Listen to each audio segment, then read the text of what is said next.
चला, धन्यवाद. जे गेट टुगेदर आपलं झालं त्या गेट टुगेदरला जे हजर होते त्यांचा परतीचा प्रवास सुखकर झाला असेल अशी आशा आहे. सगळे व्यवस्थित, काही प्रॉब्लेम नाही तर घरी पोहोचले. त्याचे मेसेजेस सगळ्यांनी पाठवले होते आणि ते जे उपस्थित राहिले त्यांचे धन्यवाद. जे उपस्थित राहू शकले नाहीत त्यांना आम्ही मिस केलं. पुढच्या वर्षी त्याच ठिकाणी गेट टुगेदर करायचं असं तिथेच ठरलेलं आहे, कारण ती जागा प्रचंड आवडली सगळ्यांना आणि आपले जास्ती लोक झाले तरी तिथे ते अकोमोडेट होऊ शकते. तर त्याच्यामुळे तिथे राहण्याची वगैरे व्यवस्था पण चांगली आहे आणि फारच छान होतं ते. तर पुढच्या वर्षी आपण त्याच ठिकाणी परत एकदा गेट टुगेदर करूया आणि त्यावेळी जास्तीत जास्त संख्येने लोक उपस्थित राहतील अशी आशा व्यक्त करतो. तर ह्या मीटिंगला हजर असलेल्यांचे आभार पहिले. दुसरी गोष्ट, आता अविनाशचं इंट्रोडक्शन, ओळख करून द्यायची आहे. तर खरं अविनाशला ओळखीची गरज नाही. त्याचं एक त्याचं प्रेझेंटेशन ऑलरेडी आधी झालं होतं, परंतु आपण सगळे त्याला नाट्यकर्मी म्हणून ओळखतो. त्याची जास्ती ओळख नाटकातला माणूस म्हणून आहे, परंतु त्याच्या व्यक्तिमत्वाला दुसरी बाजू आहे. तर त्याचं थोडक्यात मी इंट्रोडक्शन करून देतो. अविनाश माझ्या मते आपल्या शाळेमध्ये 10वीला आला, इफ माझी माहिती असेल. 11वी. अच्छा, 11वीला. त्याच्या आधी तो छबिलदास हायस्कूल जनरल एज्युकेशनची, छबिलदास दादरची शाळा तिथे होता आणि त्यानंतर 11वीला तो आपल्या शाळेत आला. परंतु 1 वर्षामध्येच तो इतका पॉप्युलर झाला की आपण सगळेजण, म्हणजे आपल्याला ओळखत नसतील लोक पण अविनाशला सगळे ओळखत आहेत. त्याच्यामुळे त्याची काय म्हणतो आपण, पॉप्युलॅरिटी चांगलीच आहे. आता त्याचं मूळ गाव आहे दापोली तालुक्यामधलं भटाची कारंजाळी म्हणून एक गाव आहे. तर तिकडे त्यांची सोमण कुटुंबातली 17वी पिढी, म्हणजे अविनाश हा 17व्या पिढीतला माणूस आहे आणि वंशपरंपरागत त्यांनी त्याच्याकडे ती शेतजमिनीची मालकी त्याच्याकडे आलेली आहे. तिथे घर आहे आणि त्याला शेतीची आवड तशी शाळा कॉलेजमध्ये असतानापासून होती. सुट्टीमध्ये गेला की तिकडे शेतीची कामं करत असे, परंतु नंतर त्याच्या नोकरी व्यवसायामुळे त्याला शेतीकडे फारसं लक्ष देणं शक्य झालं नाही. 2020 साली त्यांनी वयाच्या 64व्या वर्षी व्यवसायातून निवृत्ती घेतली आणि त्याच्यानंतर आपण परत शेतीकडे वळावं आणि शेतीमध्ये काहीतरी नवीन प्रयोग करावे असं असा विचार त्याच्या मनात आला आणि त्या विचारांती त्यांनी तो गावाकडे परतला म्हणजे कायमचा नाही, परंतु त्यांनी शेती करावी ह्या उद्देशाने तो परत गेला. जमीन तर होतीच आणि 20ला प्रथम त्यांनी हळदीची लागवड केली आणि हळदीची नैसर्गिक शेती आणि त्याची पारंपरिक प्रक्रिया ही त्याचं वैशिष्ट्य आहे. आणि आजचं त्याचं जे व्याख्यान आहे ते त्याचं नाव आहे हरिद्रा पुराण. म्हणजे हरिद्रा म्हणजे मला वाटतं संस्कृतमध्ये हळदीला हरिद्रा म्हणत असावेत असा अंदाज आहे माझा. तर हरिद्रा पुराण म्हणून तो हळदीच्या शेतीबद्दल आपल्याला त्याच्याकडे असलेली माहिती आणि त्याचे पुरवणार आहे. त्यामधून जर कोणी प्रेरणा घेऊन स्वतः कोणाकडे शेतजमीन असेल तर त्यांनी तसं चालू करावं अशी पण त्याची इच्छा आहे. तर आता आपण त्याला अविनाश हरिद्रा पुराण ऐकूया. Over to you Avinash. Okay.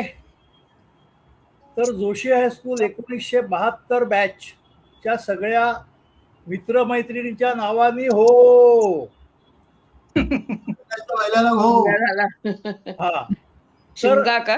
हा, शिमगा आहे. त्याच्यामुळे काय असा तो साजरा करायला हवा ना. सगळंच साजरं करतो आपण, तर शिमगाही अशा पद्धतीने साजरा करायला हवा. आणि ते म्हणतात ना, शिमगा सण मोठा नाही आनंदा तोठा, तसं आहे ते. आता आपण हरिद्रा पुराणाकडे मी वळतो. आपण सगळे वळूया. भरतखंड, भरतखंड, आर्यावर्त असं जेव्हा आपण नावं घेतो त्यावेळेला आपल्याला आपल्या चांगल्या गोष्टींच्या बरोबर, ह्या भरतखंडाच्या चांगल्या गोष्टींच्या बरोबर काही आक्रमण आपल्याला आठवतात. आपल्या या भूप्रदेशावर सतत आक्रमण होत आलेली आहेत. पहिलं आक्रमण जे आहे, आता ह्या आक्रमणांचं उद्दिष्ट काय होतं तर भूप्रदेशावर कब्जा, आणि संसाधनांची लूट, साधन संपत्तीची लूट ही त्याची महत्वाची कारणं होती. इसवी सन पूर्व 518 दारियस पहिला हा पर्शियाचा राजा होता. त्यांनी भारतावर आक्रमण केलं, म्हणजे भरतखंडावर, आत्ताचा भारत नाही तेव्हाचा भरतखंड, त्याच्यावर आक्रमण केलं आणि काही भाग त्यांनी तिकडचा जिंकला. ही पहिली स्वारी झाली. त्या स्वारीमुळे झालं काय, तर युरोपामध्ये भारताच्या नैसर्गिक साधन संपत्तीची माहिती पोचली. हस्ते परहस्ते, माउथ पब्लिसिटी. त्याच्यानंतर तुम्हाला आपल्याला सगळ्यांना माहिती आहे की 1961 सालापर्यंत पोर्तुगीजांनी जो भाग आपला गिळंकृत केला होता तो पण 1961 साली त्यांच्याकडनं मोकळा करून घेतला. आजही आपला आत्ताचा जो भारत आहे त्याच्यावर वेगवेगळी आक्रमणं सुरू आहेत, पण ती आक्रमणं आपल्या देशात अशांतता माजवणं हे त्याचं मूळ कारण आहे. असंच एक आक्रमण आपल्या देशाच्या संस्कृतीवरती झालं 1990 साली, पण हे फार वेगळ्या कारणासाठी होतं. हे भूभागाचा कब्जा करण्यासाठी नव्हतं किंवा साधन संपत्तीची लूट करण्यासाठी नव्हतं. तर हे जे होतं ते आपली जी एक परंपरागत काही माहिती असते त्या माहितीची चोरी करणं हे होतं. अनेक जी आक्रमणं झाली आपल्या देशामध्ये त्यावेळेला कोणी ना कोणी सेनापती उभे राहिले. त्या सेनापतींनी कधी त्या लढाया जिंकल्या, कधी ते हरले, त्या त्या सिच्युएशन प्रमाणे होत गेलं. तसंच 1990 साली झालेल्या ह्या आक्रमणाविरुद्ध एक सेनापती उभे राहिले आणि त्यांचं नाव होतं डॉक्टर रघुनाथ माशेलकर. सगळ्यांना त्यांचं नाव माहिती आहे. आणि हा लढा कुठला होता, तर या लढ्याचं नाव होतं turmeric patent battle. Turmeric patent battle. काय होती ही बॅटल, तर 1990 साली मिसिसिपी विद्यापीठातले 2 भारतीय वंशाचे शास्त्रज्ञ सुकुमार दास आणि हरी शर्मा यांनी एक पेटंट सादर केलं यूएसपीटीओकडे. यूएसपीटीओ म्हणजे काय, United States patents and trademark office, that is USPTO. यांच्याकडे एक पेटंट सादर केलं आणि या पेटंटमध्ये त्यांनी असा दावा केला की हळदीचा जखम बरी करण्यासाठीचा जो गुणधर्म आहे त्याच्यासाठी आम्ही हे पेटंट केलेलं आहे. त्यांनी हे 1990 ला पेटंट सादर केलं. 1995 ला त्यांना ते पेटंट मिळालं आणि मग भारतामध्ये सगळीकडे हल्लकल्लोळ सुरू झाला. तुम्ही पेपरमध्ये इकडे तिकडे वाचलं असेल हळदीचा लढा वगैरे, इफ तुमच्या लक्षात असेल तर. तर हे पेटंट मिळाल्यावर हे डॉक्टर रघुनाथ माशेलकरांना समजलं. कारण काय, तर हळदी, आणि त्यांनी या पेटंटला आव्हान दिलं. याचं कारण काय होतं, तर हळदीचा जखम बरी करण्याचा जो गुणधर्म आहे तो भारतीय आयुर्वेदापासून किंवा भारतामध्ये परंपरागत त्याचा हा गुणधर्म वापरला गेलेला आहे. परंपरागत हा गुणधर्म वापरला गेलेला आहे. आपल्या देशामध्ये त्यावेळेला एक संस्था होती, अजूनही आहे मला वाटतं, CSIR, council of scientific and industrial research. त्या संस्थेच्या मार्फत डॉक्टर रघुनाथ माशेलकरांनी USPTO मध्ये एक अर्ज दाखल केला आणि त्याच्यात त्यांनी असं मेन्शन केलं की जखम बरी करण्यासाठी हळदीचा वापर हा नवीन शोध नसून ते भारताचं पारंपरिक ज्ञान आहे. आणि त्याच्यासाठी त्यांनी एकूण 32 पुरावे सादर केले. याच्यातला सगळ्यात महत्वाचा पुरावा ठरला तो 1953 साली आलेला एक लेख. त्या लेखाचं नाव होतं the effect of indigenous remedies on wounds. लेखाचं नाव होतं the effect of indigenous remedies on wounds presented in or printed in 1953, published in 1953. आणि हा कुठे पब्लिश झाला होता, the journal of the Indian medical association 1953 volume 22 particular pages 209 to 212 त्याच्यामध्ये हा लेख सादर झालेला होता. त्याच्यानंतर या सगळ्या प्रकारामुळे एक नवीन टर्म जन्माला आली त्यावेळेला, आणि त्या टर्मचं नाव आहे बायोपायरसी. बायोपायरसी म्हणजे काय, तर स्थानिक लोकांच्या पारंपरिक ज्ञानाचा गैरवापर करून त्यावर आधारित पेटंट मिळवणं आणि त्यातून नफा कमावणं. That is called biopiracy. 23 August म्हणजे बघा 1990ला त्या दोन प्रोफेसर्सनी पेटंटसाठी अर्ज दाखल केला. 1995ला त्यांना पेटंट मिळालं. 1995ला डॉक्टर रघुनाथ माशेलकरांनी त्याच्यावर ऑब्जेक्शन घेतलं, पुरावे सादर केले, आणि 23 ऑगस्ट 1997ला भारताने हा कायदेशीर लढा जिंकला आणि अमेरिकेनी म्हणजे USPTOनी ते हळदीचं पेटंट रद्द केलं. आणि त्याच्यानंतर मग बायोपायरसी वरती म्हणजे जे अज्ञानी लोक आहेत, ज्यांना काही माहिती नाही असं काही असतं, त्याच्यासाठी एक काही रूल्स रेग्युलेशन्स निर्माण झाले. भारतामध्ये जी CSIR होती त्यांनी ट्रॅडिशनल नॉलेज डिजिटल लायब्ररी सुरू केली, विच इज कॉल्ड TKDL. या TKDLचं काम काय आहे, जिथे पारंपरिक ज्ञानाची नोंद डिजिटल स्वरूपात ठेवली जाते. भारताचं जे पारंपरिक ज्ञान आहे सगळ्या क्षेत्रातलं, त्याची डिजिटल नोंदणी या ठिकाणी केली जाते, जेणेकरून त्यावर कोणीही पेटंट मिळवू शकणार नाही. ज्या वेळेला हा लढा सुरू होता डॉक्टर रघुनाथ माशेलकरांचा, तेव्हा त्यांनी त्या पेटंट ऑफिसर्सना विचारलं की अरे हे तुम्ही कसं काय पेटंट दिलं म्हणे. आशिया आणि आमच्या आशिया खंडातले सगळे देश आहेत, तिथे हे सगळं पारंपरिक ज्ञान आहे. तर त्यांनी त्याच्यावरती हे उत्तर दिलं की हे आम्हाला कुठे लिखित मिळालं नाही, म्हणून आम्ही ते पेटंट मान्य केलं, आणि म्हणून TKDLची स्थापना भारताने केली. आता हे भारताचं पारंपरिक ज्ञान आहे, तर ही किती वर्षापूर्वीपासून आहे भारतात.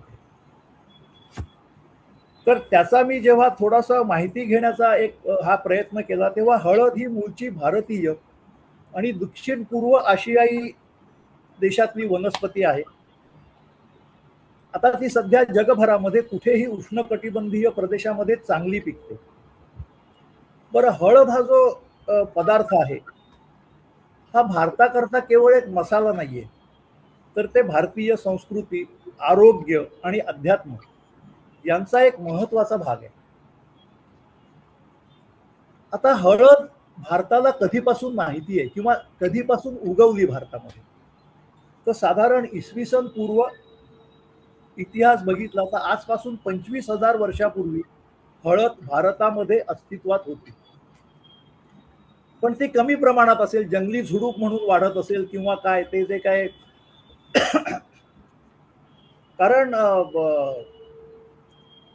आपलं जे मोहेंजोदाडो आणि हडप्पा इथलं जे काही झालं ते हल्लीचं आहे, पण त्याच्याही आधी सुद्धा तर मोहेंजोदाडो हडप्पामध्ये जी भांडी सापडली, त्या भांड्यामध्ये लसूण आणि हळद यांचे ट्रेसेस सापडलेले आहेत. आता 25,000 वर्ष म्हणजे कुठला टप्पा, तर ते ओल्ड स्टोन एज वगैरे झालं, तर ते ओल्ड स्टोन एज झालं. हळदीची लागवड भारतामध्ये सुमारे 4,000 वर्षापासून सुरू झाली, म्हणजे हडप्पन कालखंडात साधारणपणे.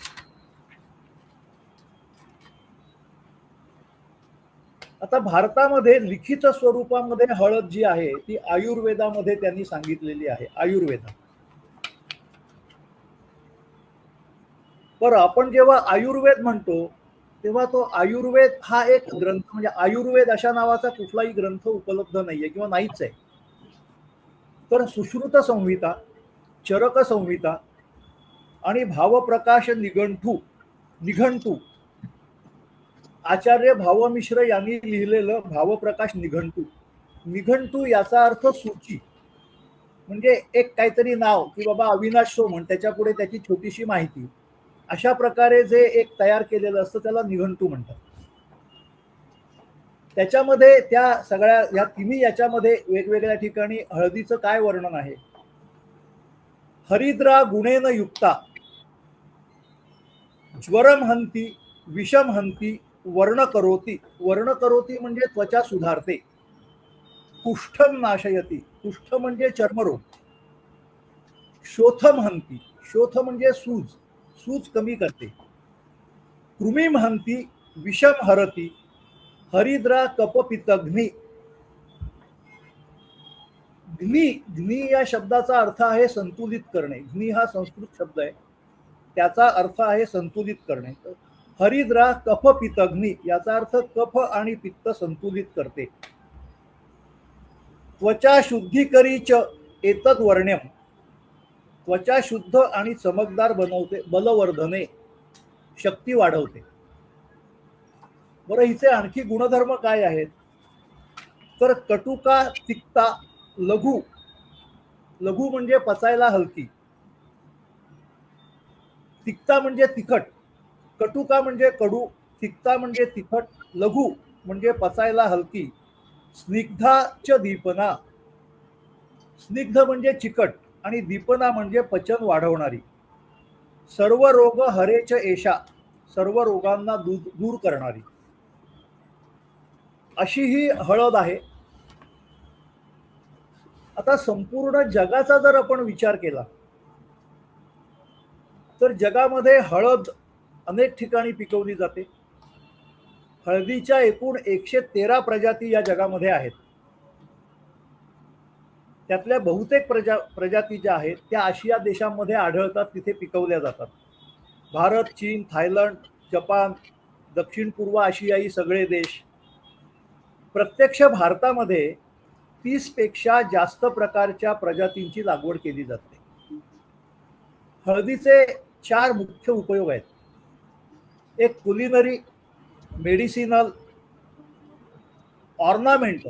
ऑर्नामेंटल म्हणजे त्याची जी काही फुलं वगैरे आहेत ना ती डेकोरेशनसाठी वापरतात आणि आपल्या भारतामध्ये धार्मिक उपयोगासाठी आपण वापरतो. जेव्हा आपण हळदीचा विचार करतो तर त्याचं ती बॉटनीतला आहे ना, म्हणजे बॉटनीशी संबंधित आहे, त्याच्यामुळे त्याची थोडी बॉटनिकल टर्मिनॉलॉजी किंवा त्याचं काय आहे डिटेल्स. तर हळदीला बॉटनिकल याच्यामध्ये कर्क्युमा लोंगा असं म्हणतात. कर्क्युमा लोंगा. त्याचं मोलेक्युलर फॉर्म्युला आहे C12H20O6. झिंगी बेरेसी म्हणजे आलं, आल्याच्या कुळातली ती आहे. ही बारमाही कंदापासून वाढणारी साधारण 1 मीटर उंचीचं झाड असतं. मोठी, लांब, गडद, हिरवी, 2 रंगात पानं येतात. ही पानं ह्याची जी फुलं आहेत ना त्या फुलांची गंमत आहे. इतर सगळी फुलं ही वर येतात, याची फुलं पानांच्या देठांच्या पायथ्याशी येतात. पिवळी, पांढरी, शंकूच्या आकाराची फुलं. याचे जमिनीमध्ये कंद असतात. हे कंद हे हळदीचं मूळ आहे. ते जमिनीखाली वाढतात. चवदार, सुगंधित आणि नारंगी पिवळ्या रंगाचे, कापले की आतमध्ये नारंगी पिवळ्या रंगाचे असतात. हळदीचे जेवढे घटक गुणधर्म आहेत ते सगळे हळदीला त्यातल्या कर्क्युमिन या गुणद्रव्यामुळे मिळतात. आपण जर हळद बघितली ना तर हळदीला एक छोटा गाजराच्या आकाराचा कंद असतो, त्याला मातृकंद म्हणतात. आणि मग त्याला पुढे बोटं फुटत जातात. जे लोक लॅपटॉपवर आहेत त्यांनी आपल्या मोबाईलमध्ये बघू शकता. मी मोबाईलवर प्रेझेंटेशनचं हे पाठवलंय. पेज नंबर 5 वर त्याची फिगर दिलेली आहे मी. तर तो मातृकंद असतो. त्या मातृकंदाला पुढे अनेक फाटे फुटतात, जास्तीत जास्त 3 फाटे. म्हणजे फर्स्ट फिंगर, म्हणजे फर्स्ट रायझोम किंवा प्रायमरी रायझोम, सेकंडरी रायझोम आणि तिसरं रायझोम. अशा प्रकारची त्याची रचना असते.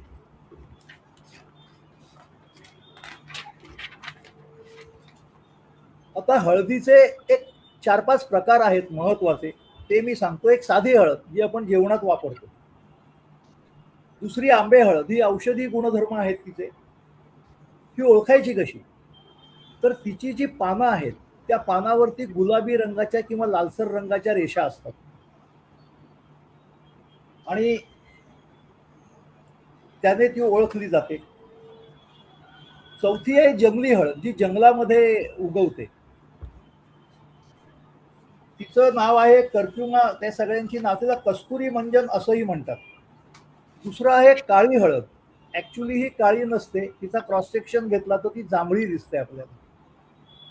ही पण औषधी आहे आणि हिच्या पानावरती जांभळ्या रेषा असतात, 2. पानाचे देठ असतो, मधला भाग पानाचा, आणि असे 2 हे असतात. त्या 2 साईडला 2 त्याला जांभळ्या रेषा असतात. ही जी काळी हळद आहे ना, ही जादूटोणा करण्यासाठी पण वापरतात असं म्हटलं जातं. पण ती शेतात उगवलेली हळद चालत नाही. त्याच्यामध्ये मी जे वाचलं होतं ते असं की 2 झाडं एक प्रकारची साधारण 1 मीटर अंतरावरती, त्याच्यामध्ये जी नॅचरली हळद उगवेल, काळी हळद, हे काय झालं? हा आलं. हा बरोबर. पेज नंबर 5 वर जा, 7 वर जा, 7 वर जा, अजून पुढे.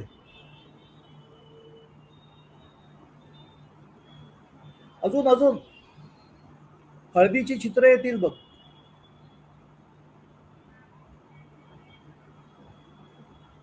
अजून जा, हळदीची चित्र येतील बघ.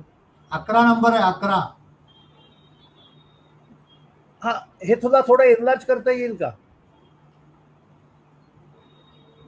दिसतंय. हा ठीक आहे, दिसतंय. हा, ओके, ठीक आहे. त्याच्यामध्ये हे बघा, हा जो आहे एक मिनिट, हे हा मातृकंद आहे आणि ही त्याला खाली फुटलेली फिंगर्स आहेत आणि ही जमिनीखाली स्प्रेड होत जातात. मिलिंद पुढे. मी नाही, सुनीताकडे. सुनीता, हा, नेक्स्ट.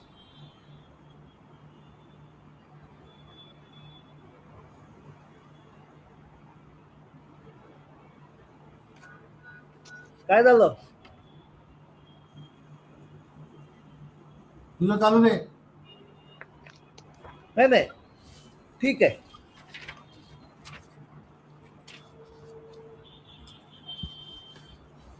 हळदीला ना विविध रंग असतात.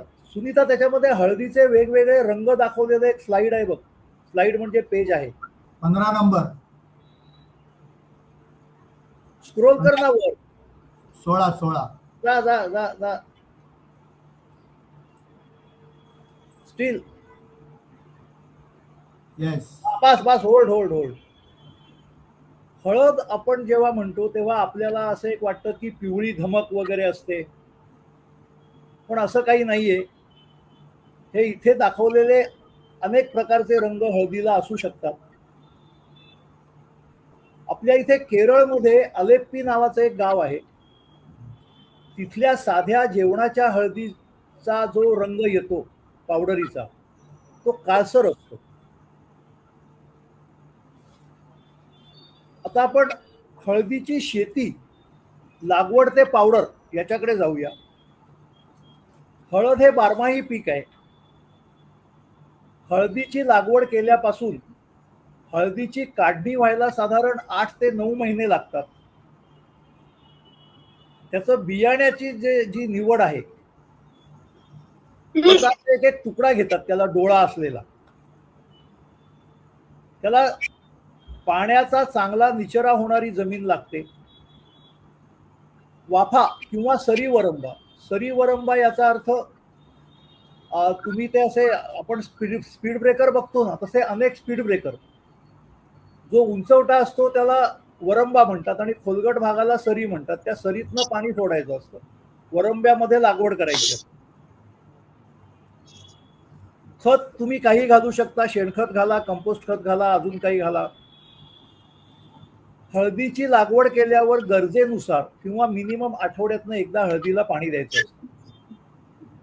त्याच्यानंतर खुरपणी, बेंडणी वगैरे ह्या मशागती असतात.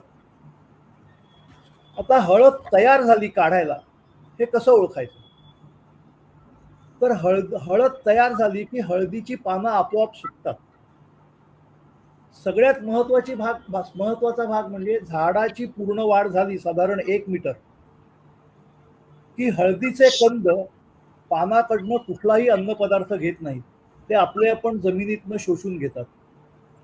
त्यांना केशमुळं असतात. त्या केशमुळातनं ते ती शोषून घेतात आणि म्हणून हळदीच्या पानांचा काही उपयोग राहत नाही.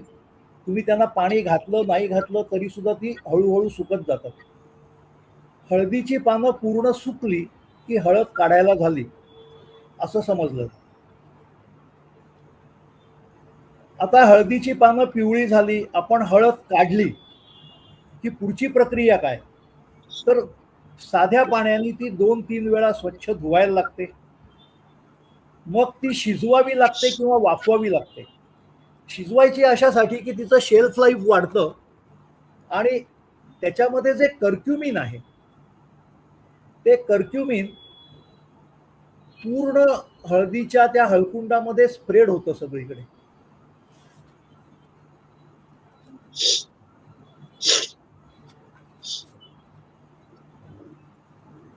त्याच्यानंतर हळदीचे तुकडे केले जातात आणि ते वाळवले जातात. मग आयदर ते ग्राइंड करायचे किंवा डंकिंग मशीनवर कांडायचे. काही लोक त्याची वरची सालं काढून टाकतात. जे आल्याला वर साल असतं तसंच हळदीला असतं, ते काढून टाकतात. मी ते साल काढत नाही, कारण ते साल खाल्लं तरी चालतं, ते चांगलं आहे, त्याला काही अपाय नसतो. आता हळदीची साठवणूक कशी करायची? हळदीची साठवणूक ही हवाबंद काचेच्या बाटलीत, शक्यतो अंबर कलरच्या बाटलीत करायची. अंबर कलरच्या बाटलीत का? तर सूर्यप्रकाशामध्ये जे अल्ट्राव्हायोलेट रेज असतात, युव्ही रेज ABC 3 प्रकारचे असतात. हळदीमधलं कर्क्युमिन त्यांना शोषून घेतं आणि ते कर्क्युमिन शोषल्यामुळे हळदीचा पिवळा रंग फिकट होऊ शकतो, ती नष्ट होऊ शकते. हळदीचा अँटीऑक्सिडंट किंवा इतर जे गुणधर्म आहेत त्याची क्षमता कमी होऊ शकते. त्याच्यामुळे हळद ही सूर्यप्रकाशापासून लांब, उष्णतेपासून लांब, शक्यतो अंबर कलरच्या बाटलीमध्ये, काचेच्या बाटलीमध्ये ठेवायची. हे क्वालिटी पॅरामीटर्स घे ना जरा.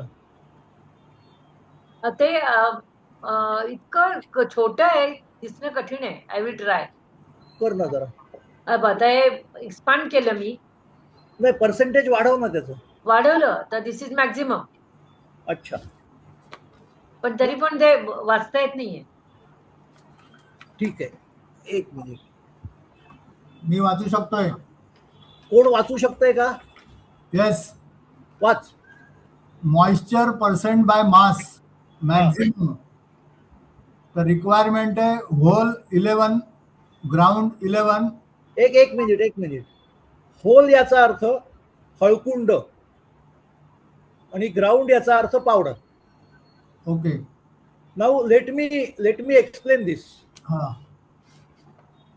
कुठलाही पदार्थ किंवा या आपल्या पृथ्वी तलावर असलेलं कुठलंही ऑब्जेक्ट तुम्ही घेतलं तरी त्याच्यामध्ये काही पर्सेंटमध्ये मॉइश्चर असतं. आपल्यातही मॉइश्चर आहे, तसं त्या हळकुंडातही असतं, हळदीच्या पावडरमध्येही असतं. दिस मॉइश्चर, त्याला आपण काय म्हणायचं की हा अनावश्यक भाग आहे हळदीमधला, पण तो असतोच. सो त्याचं पर्सेंटेज जे दिलेलं आहे ते 11% ऍक्सेप्टेबल आहे. Okay. Next is total ash on dry basis percent by mass maximum 8%. Okay, गोल आणि ग्राउंड उभा नाही. Let me explain what is total ash. तर समजा 100 ग्रॅम हळद घेतली आणि ती जाळली, तर जी राख उरेल ती राख बाय वेट आधी घेतलेल्या हळदीच्या 8% असायला पाहिजे. This is IS specification 3576. त्याचं नाव आहे spices and condiments turmeric whole and ground specification. हे इंडियन स्टँडर्ड आहे. पुढचं, dilute HCI insoluble ash on dry basis percent by mass होलला 0 आहे आणि ग्राउंडला 1.5 आहे. आता डायल्यूट HCl मध्ये मगाशी जी ऍश आपण काढली, टोटल 100 ग्रॅम हळदीतनं जी ऍश आपल्याला मिळाली, ती ऍश जर डायल्यूट HCl मध्ये टाकली तर जी बॅलन्स राहते ती 1.5% of total mass, 100 ग्रॅमच्या 1.5%. That much is acceptable. Okay. Curcumin content on dry basis percent by मास दोन्ही याला 2%. मिनिमम 2%. Minimum, sorry. आता कर्क्युमिन जे आहे हा हळदीचा सगळ्यात महत्वाचा घटक आहे. हळदीचा पिवळेपणा, हळदीची रोगप्रतिकारक शक्ती किंवा हळदीमध्ये जे जे गुणधर्म आहेत ते सगळे या कर्क्युमिनमुळे आलेले असतात. But that is minimum requirement is 2%. म्हणजे जेवढं पर्सेंटेज जास्ती तेवढी चांगली असं म्हणायचं का? नाही, it is not like that. ते मी एक्सप्लेन करतो नंतर. Okay. Next, starch on dry basis percent by mass maximum होलला 0 आहे आणि ग्राउंडला 60. हा, काय असतं आता की कुठलंही रायझोम असतं त्याच्या बॉन्डिंगसाठी तुम्हाला फायबर्स लागतात. त्याच्यामध्ये फायबर्स असणं आवश्यक आहे. त्याच्याप्रमाणे त्याच्यामध्ये स्टार्च पण असतं. हळदीमध्ये जे कार्बोहायड्रेट्स असतात ते स्टार्चमध्ये कार्बोहायड्रेट्स मिळतात आपल्याला, तर त्याचं परमिसिबल पर्सेंटेज हे 60% आहे. 100 ग्रॅम मध्ये 60 ग्रॅम स्टार्च असेल तर ऍक्सेप्टेबल आहे ती हळद. ओके. प्रेझेन्स ऑफ क्रोमेट्स निगेटिव्ह आला पाहिजे. हा, इट शुड बी ऍबसेंट. काय आहे क्रोमेट म्हणजे yellow chromate. Yellow chromate commercial बेसिसवरती जेव्हा लोक करतात, पहिल्यांदा मी स्टार्चवर बोलतो, 60% पेक्षा जर जास्त स्टार्च आपल्याला मिळाला तर याचा अर्थ त्याच्यामध्ये आरारोट मिक्स केलेला आहे किंवा कुठल्या तरी प्रकारचं पीठ मिसळलेलं आहे. मग असं पीठ मिसळलं की हळदीच्या रंगात फरक पडणार. So then they apply yellow chromate. Yellow chromate म्हणजे इथे येलो रंग असतो त्याचा आणि ते हळदीची मिसळ मिळता जुळता होतो, मग ते मिक्स करतात. All these tricks are used for increase of weight. पुढे ॲडल्ट्रेशन, बरोबर. लेड पीपीएम मॅक्झिमम 10 दोन्ही याला. पुढचं सगळं वाच. Copper ppm maximum 5, arsenic ppm maximum 0.1, zinc ppm maximum 25, cadmium ppm maximum 0.1, tin ppm maximum nil आणि साल्मोनेल्ला इन 25 ग्रॅम्स अब्सेंट. आता हे जे स्पेसिफिकेशन आहे, या स्पेसिफिकेशन मध्ये स्टार्च आणि कर्क्युमिन सोडलं तर बाकी सगळ्या इम्प्युरिटीज आहेत. तर हे जे टेबल आहे हे IS स्पेसिफिकेशन आहे. याच्यामध्ये कुठल्या इम्प्युरिटीज किती प्रमाणामध्ये परमिसिबल आहेत ते दिलेलं आहे. पुढे जा, नेक्स्ट पेज. हा, टर्मेरिक कंटेंट अनालिसिस प्युअर. नाही, अजून एक पेज मागे जा. हा, फूड सेफ्टी अँड जसं IS स्टँडर्ड आहे त्याचप्रमाणे food safety and standard authority of India FSSAI chapter 2 food product standards, त्यातला clause number 2.9 that is for spices. त्याच्यामध्ये टर्मरिक पण येते. तर मगाशी जे आपण बघितलं तेच त्यांनी इथे दिलेलं आहे. त्याच्यात 1% इकडे तिकडे कुठे फरक असेल. वाचू का ते?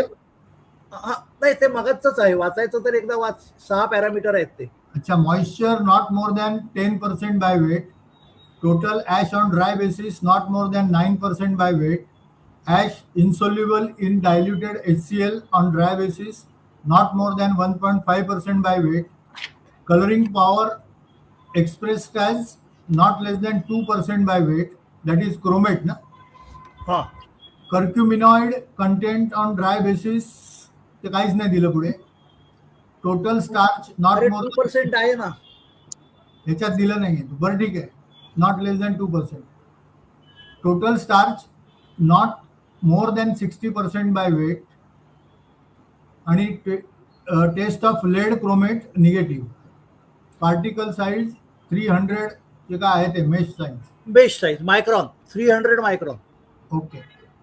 आता हळद पावडर जर सप्लाय करायची असेल तर 300 मायक्रॉन मेश साईज त्याला असली पाहिजे. म्हणजे काय, 1 इंच बाय 1 इंच असा जर एक स्क्वेअर घेतला तर त्याच्यामध्ये 300 मायक्रॉनचं एक होल, असे होल्स असले पाहिजेत. म्हणजे एवढी ती फाईन असली पाहिजे. दॅट गिव्स यू द सिविंग. चाळण तुमची काय साईजची असली पाहिजे ते दिलेलं आहे. आता पुढे नेक्स्ट पेज.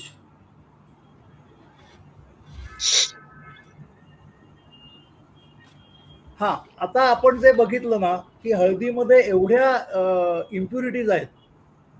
मग हळदीमध्ये आहे काय, माणसाला उपयुक्त काय आहे, तर कर्क्युमिनॉइड्स हे उपयुक्त. म्हणजे कर्क्युमिन, पण कर्क्युमिन म्हणजे कर्क्युमिनॉइड नाही. कर्क्युमिन हा एक प्रकार आहे. डिस मेथोक्झी कर्क्युमिन असे ते 3 प्रकार त्यांनी दिलेले आहेत कर्क्युमिनचे. हे त्याच्यामध्ये आहे. त्याच्यामध्ये इसेन्शियल ऑइल्स आहेत.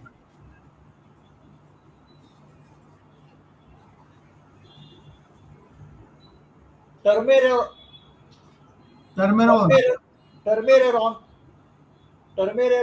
आणि टर्मेरेरॉन म्हणजे AR, अल्फा आणि बीटा असे 3 प्रकारची ऑइल्स त्याच्यामध्ये आहेत. कार्बोहायड्रेट्स असतात, मॉइश्चर असते त्याच्यामध्ये, ती पण आपल्याला आवश्यक असते, फॅट्स असतात, इसेन्शियल मिनरल्स असतात. तर इसेन्शियल मिनरल्स कुठली असतात, calcium, iron, potassium, sodium, magnesium, phosphorus. Proteins असतात, 3 प्रकारची प्रोटीन्स असतात, C, B6 आणि B3. एक ॲसॉर्बिक ॲसिड म्हणून असतं, ते व्हिटॅमिन C देतं. नंतर त्याच्यामध्ये पायरिडॉक्झिन असतं जे B6 देतं आणि एक नियासिन असतं जे B3 देतं. नेक्स्ट एक शंका आहे. हा पण आला तर कार्बोहायड्रेट्स मॅक्झिमम 60% पाहिजे, इथे ते 60 to 70 म्हणतात. नाही, दॅट इज स्टार्च. स्टार्च मध्ये कार्बोहायड्रेट असतात.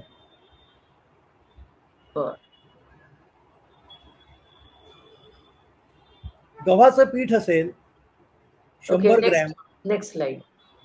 त्यातनं कार्बोहायड्रेट किती मिळणार आपल्याला ते पर्सेंटेज त्यांनी इकडे दिलेलं आहे. Okay, got it. हा आता FSSAIच्या नॉर्म्स प्रमाणे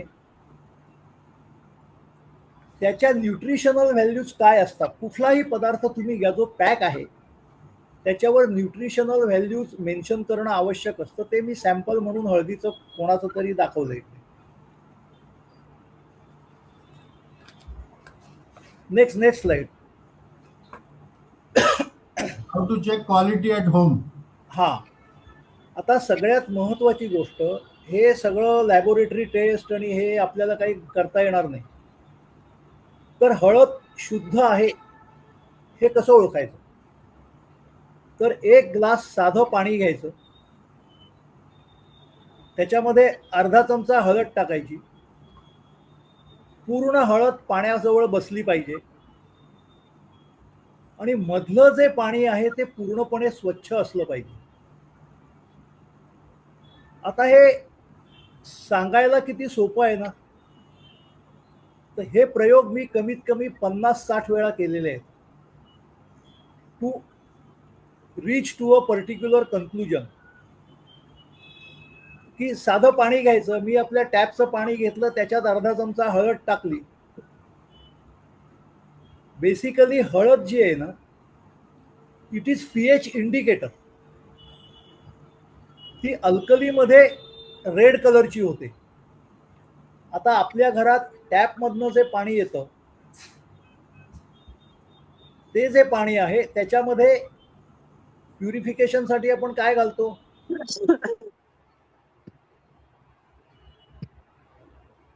क्लोरीन घालतो ना प्युरिफिकेशनसाठी.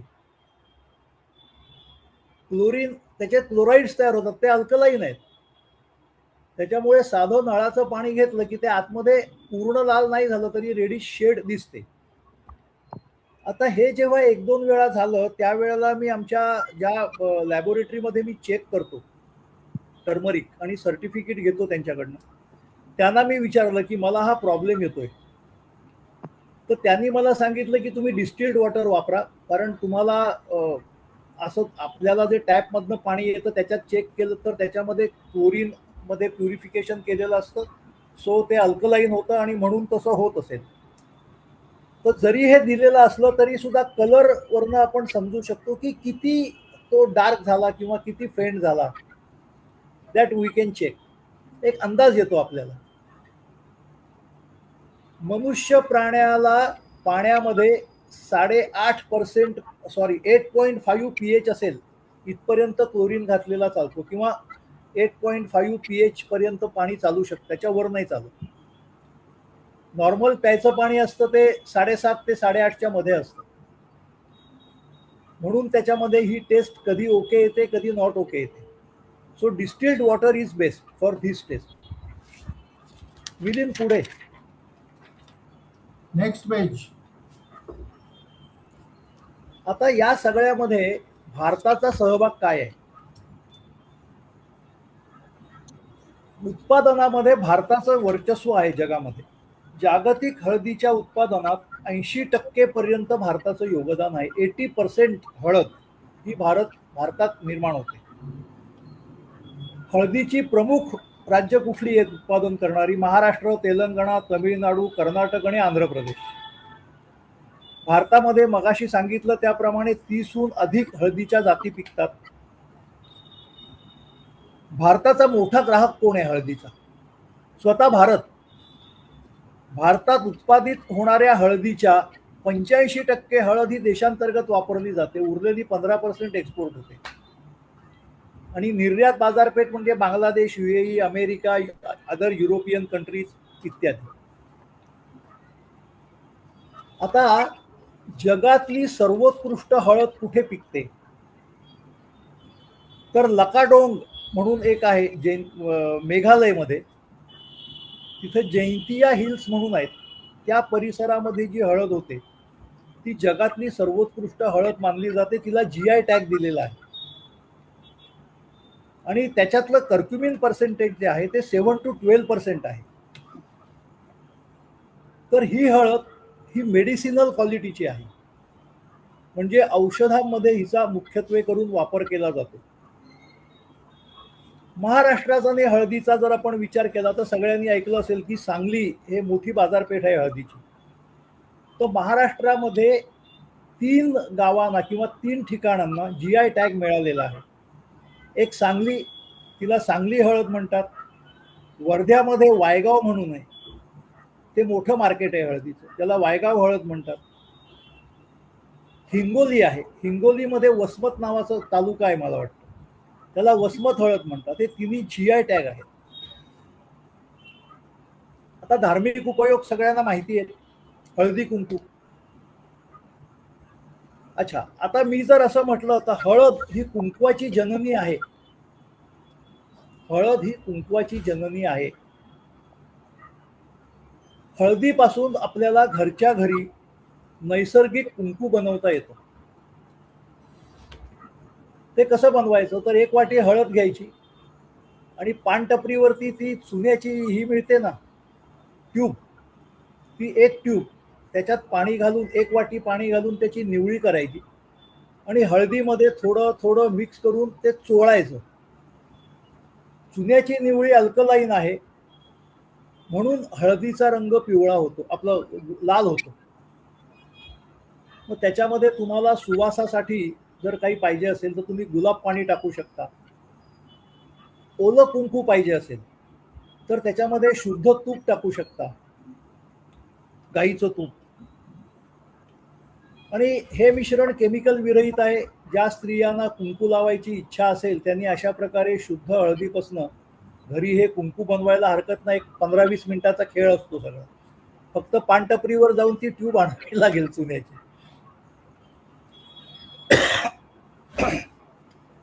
आता हे होतं का, असं का होतं, तर हळद आणि चुना एकत्र मिसळल्यावर रासायनिक प्रक्रिया होते.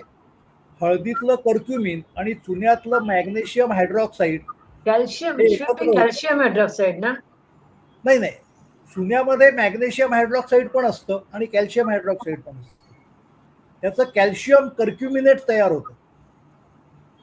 ते कॅल्शियम कर्क्युमिनेट हे लाल रंगाचं असतं.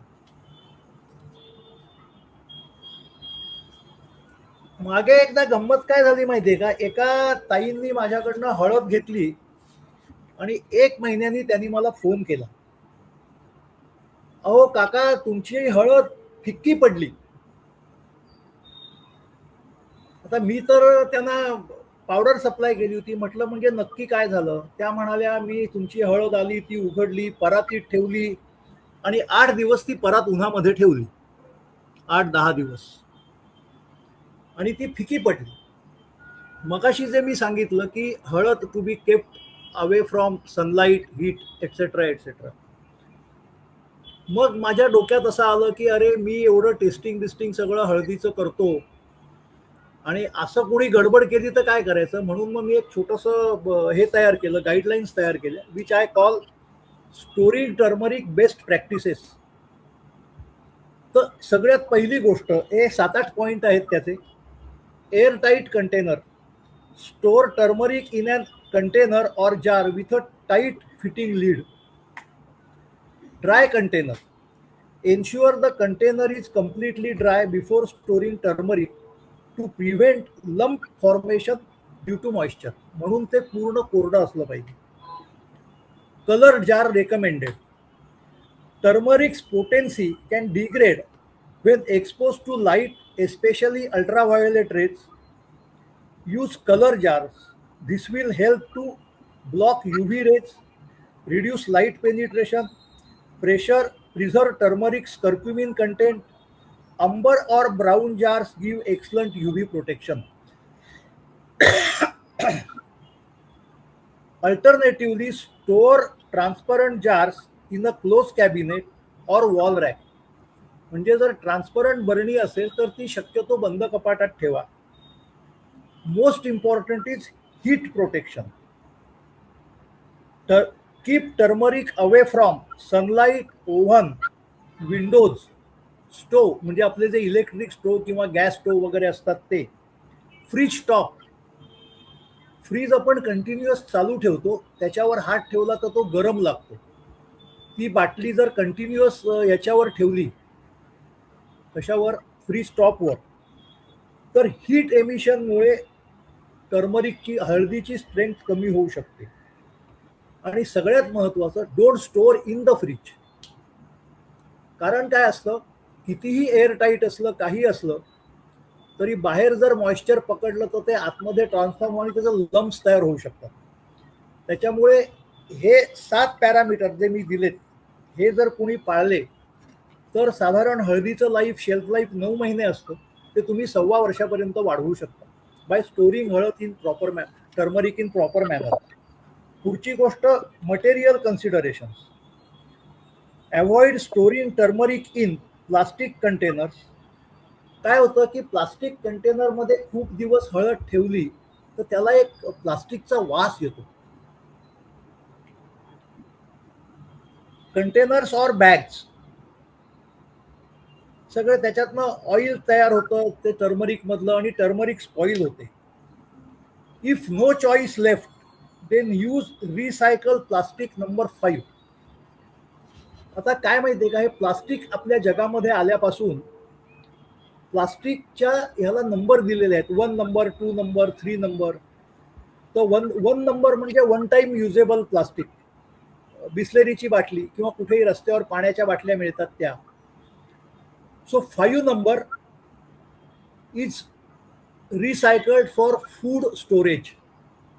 अगदीच चॉईस नाहीये आपल्याला. तर ज्या जारच्या खाली त्रिकोणामध्ये 5 नंबर लिहिलेला आहे तोच जार तुम्ही वापरला पाहिजे सगळ्या प्रकारची धान्य स्टोअर करण्यासाठी. That is made out of polypropylene, पीपी म्हणतात शॉर्टकटमध्ये. आता हे झाल्यावर उद्या एक प्रत्येकाने बघा की आपण आपल्या घरामध्ये जे धान्य ठेवतो प्लास्टिक कंटेनर्समध्ये त्याच्या खाली त्रिकोणामध्ये 5 नंबर लिहिलेला आहे का?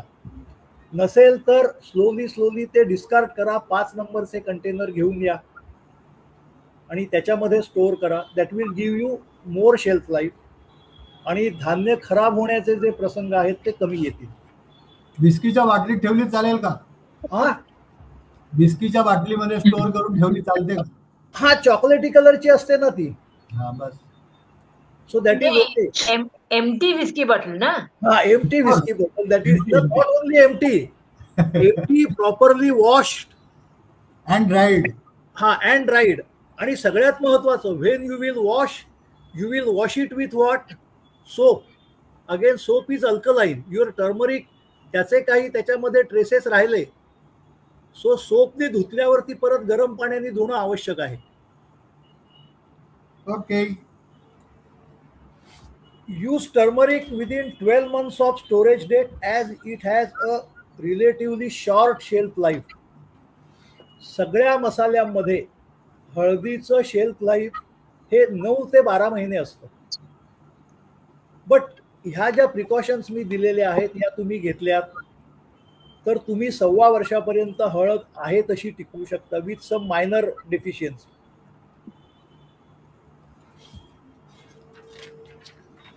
एक वेगळा प्रश्न विचारू का जरा? हो विचार ना. कधी कधी तिखटाचा रंग सुद्धा ना, तो लाल रंग असतो ना तिखटाचा, हा कालांतराने फिकट पडून तो असं पिवळा सारखा होतो. असं का होतं? तुम्ही कशात स्टोअर? सगळ्यात पहिली गोष्ट म्हणजे काचेच्या बरणीत. हा मग सगळ्यात पहिली गोष्ट म्हणजे हळद जी असते ना, तिखट, हा. त्याचा तिखटपणा आपल्याला माहिती नसतो. त्याला पंजन्सी म्हणतात. आणि त्याचं एक इंटरनॅशनल स्टँडर्ड आहे which is called SHU. SH हे ज्या माणसांनी ते शोधून काढलं की हळदीचा तिखटपणा कशा प्रकारे चेक करायचा ते त्या माणसाचं नाव आहे. And U stands for unit. SH unit. SH हे त्या माणसाच्या नावाची अक्षर आहेत. तर ती रंग असतो त्या हळदीला, आपलं मिरचीला मिक्स केलेली असते, कलर मिक्स असतो. बऱ्याच वेळेला मिरचीमध्ये लाकडाचा भुसा असतो.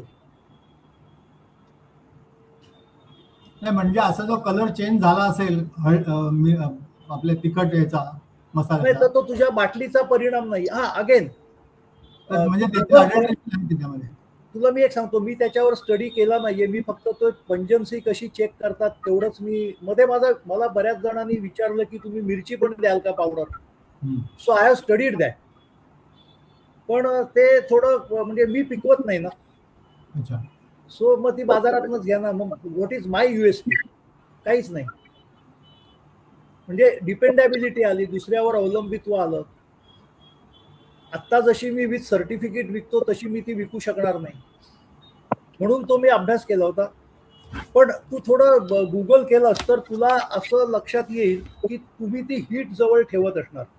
हीट मध्ये एक्सपोज काहीतरी आहे त्याच्यामध्ये, नियर हीट और सनलाईट. बऱ्याचशा बायका मसाले फ्रीजमध्ये टाकतात. मी बायकोला सांगितलं हळद फ्रीजमध्ये ठेवू नको. ती म्हणते तुला काय कळत नाही, तू विक फक्त, बाकीचं मी बघते काय करायचं ते. अच्छा, जेव्हा आपण हळदीच्या साठवणुकीचा विचार करतो की नाही, तेव्हा शाळेत आपण शिकलोय कधीतरी की हळदीचं पेव असतं. ऐकलंय का कोणी? जमिनीच्या खाली. हा.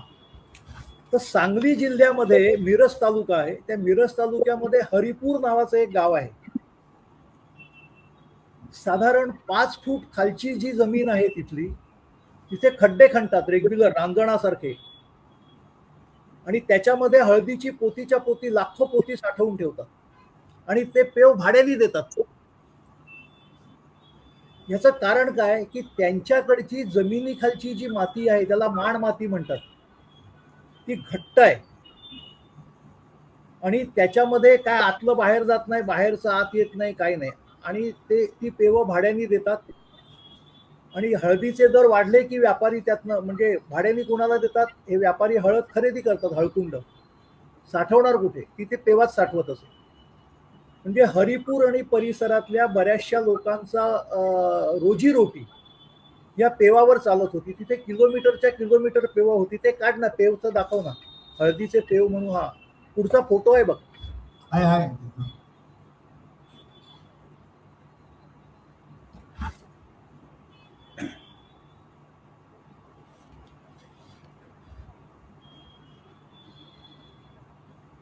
तर 2005 आणि 6 मध्ये मोठा पूर आला. त्या पुरामध्ये ही सगळी पेव नष्ट झाली आणि आता तिथे पेवात कोण साठवत नाही. आता सगळ्यात वर स्क्रोल कर ना जरा सुनीता.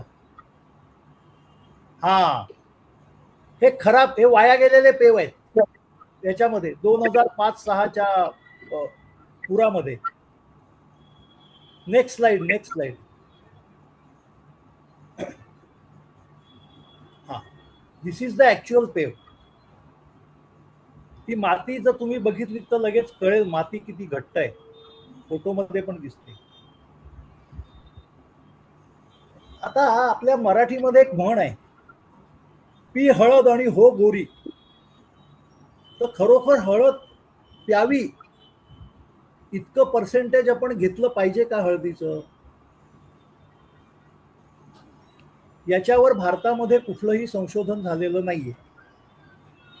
युरोपमध्ये झालेलं आहे, कारण युरोपमध्ये हळद होत नाही तेव्हा ते कर्क्युमिनच्या टॅबलेट्स घेतात. मग किती कर्क्युमिन पोटात गेलं पाहिजे त्याच्यावर त्यांनी संशोधन केलं आणि ते संशोधन असं सांगतं की 3 milligram per 1 kg body weight और 0.003 gram per 1 kg body weight curcumin percentage are not turmeric. It is per day curcumin. का? Per day. हा, पर डे. म्हणजे तुमच्या पोटात 3 मिलीग्रॅम कर्क्युमिन गेलं पाहिजे if you are having your body weight is 1 kg. आता या माहितीवरनं पण हळद किती पोटात गेली पाहिजे ना, त्याच्यासाठी मी एक फॉर्म्युला तयार केलेला आहे. त्याचं इथं वरती नॉमेनकल्चर दिलंय. TI means turmeric intake in grams, BW means body weight in kg आणि CP म्हणजे कर्क्युमिन पर्सेंटेज, जे मी 2.5% धरलेलं आहे. ऑन अँड ॲव्हरेज साधारण मिनिमम तेवढा असतं. So TI is equal to into bracket 0.003 into body weight bracket complete into 100 divided by CP म्हणजे कर्क्युमिन पर्सेंटेज. आता आपण एक एक्झाम्पल घेऊया. तुझं बॉडी वेट किती आहे मिलिंद? माझं? हा, नाही, लाज वाटते सांगायला, दुसऱ्या कोणाला तरी विचार. अरे सांग ना. 83. काय? हो. आपण हिशोबाला 80 धरू. हा. 80 मल्टिप्लाइड बाय 0.003 हम्म. 0.24 ग्रॅम.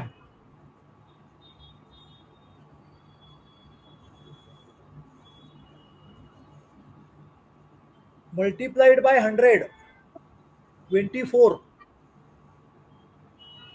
आणि जर कर्क्युमिन पर्सेंटेज 2.5 असेल डिवायडेड बाय 2.5, 9.6 ग्रॅम हळद तुझ्या पोटात गेलेली चालेल दिवसभरात. Okay. So how to count it? 9.6 gram. एका टेबल स्पूनला किती असते? नाही, forget about tablespoon. I have taken tablespoon 6 ग्रॅमचा असतो, 6 ते 8 ग्रॅम. पण instead of tablespoon you consider teaspoon. Teaspoon किती ग्रॅमचा? 2.5 to 3 ग्रॅम. म्हणजे तीन टीस्पून घ्यायला लागेल. हा, 3-3.5 टीस्पून तुला हळद चालेल. आता ती हळद सर्व पदार्थातनं तुझ्या पोटात गेली तरी चालेल, तू दुधात घालून घेतलीस तरी चालेल. म्हणजे 9.6 एवढी हळद जेव्हा तुझ्या पोटात जाईल तेव्हा तुझ्या बॉडीला आवश्यक तेवढं कर्क्युमिन पर्सेंटेज तुला मिळेल. ओके. हा साधा हा आहे फॉर्म्युला केलेला आहे. त्याची डेफिशियन्सी असेल तर काय लक्षणं काय आहेत त्याची? कशाची? Curcumin deficiency in your body. नाही, त्याच्यावर मी काय स्टडी केलेला नाहीये. कारण एखाद्याच्या जेवणामध्ये तेवढी हळद जात नसेल. म्हणजे आता आपला इंडियन लोकांचा आहार आहे, तर माझ्या मते आपल्याकडे सगळ्यांच्या याच्यामध्ये तेवढी जात असावी असं मला वाटतं. I doubt. मला नाही वाटत एवढी जात असेल. नाही जात. कारण 2.5 ते 3 टीस्पून टोटल आपल्या कुकिंग मध्ये वापरली जात असेल. त्यात किती लोक खाणार? 4-5 लोक खाणार. तुझ्या पोटात किती जाते? हे बरोबर. दूध हळद सेपरेट घेतलं तरच. करेक्ट. विदिता असेल तर तिला काही आयडिया आहे का विचार ना. म्हणजे कर्क्युमिन डेफिशियन्सीमुळे काय नाही, मी त्याचा अभ्यास नाही केलेला. काळा पडतो का माणूस? तर मग नाही. डेफिशियन्सी आहे असं मी समजू शकतो.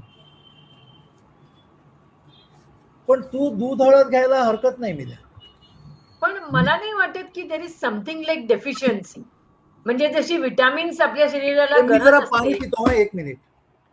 डेफिशियन्सी नाही, पण आता प्रॉपर्टी जी आहे ना, वेस्टर्नर्स कुठे खातात हळद? तरी ते पण Exactly. जगतात ना. ते टॅबलेट खातात बोलतो ना तो. पण स्पेशली काही काही गोष्टींमध्ये हिलिंग प्रॉपर्टी त्याची इम्पॉर्टंट आहे. जसं घसा खराब झाला, खोकला अमुक तमुक असल्याचा रेस्पिरेटरी ट्रॅक्ट आणि इसोफेजियसच्या आणि फॅरिंजियल ह्याच्यामध्ये इन्फेक्शन्स मध्ये त्याच्यामधनं कर्क्युमिनच्या ह्याची इम्पॉर्टंटली मदत मिळते आणि अँटीऑक्सिडंट प्रॉपर्टी इज इम्पॉर्टंट. हा, पण म्हणजे बेनिफिट्स आहेत कल्पना. बेनिफिट्स आहेत. डेफिशियन्सी असं काही लाईक नाही. Vitamin is it essential like vitamin? What I mean is ह्यांनी अविनाशने बेनिफिट्स सांगितलं आहेत नक्कीच. त्याच्यामधून डेफिशियन्सी ह्याच्यासाठी होत नाही, कारण त्याच्यामध्ये जी विटॅमिन्स आहेत असं अविनाशने आता सांगितलं, ती विटॅमिन्स आपल्याला बाकीच्या बऱ्याच गोष्टींमधनं मिळतात. ओके. नाही, मला म्हणायचंय की जशी विटॅमिन्सची आपल्या शरीराला गरज असते आणि ते विटॅमिन नसेल तर त्याच्या डेफिशियन्सीमुळे काही एलिमेंट्स होतात.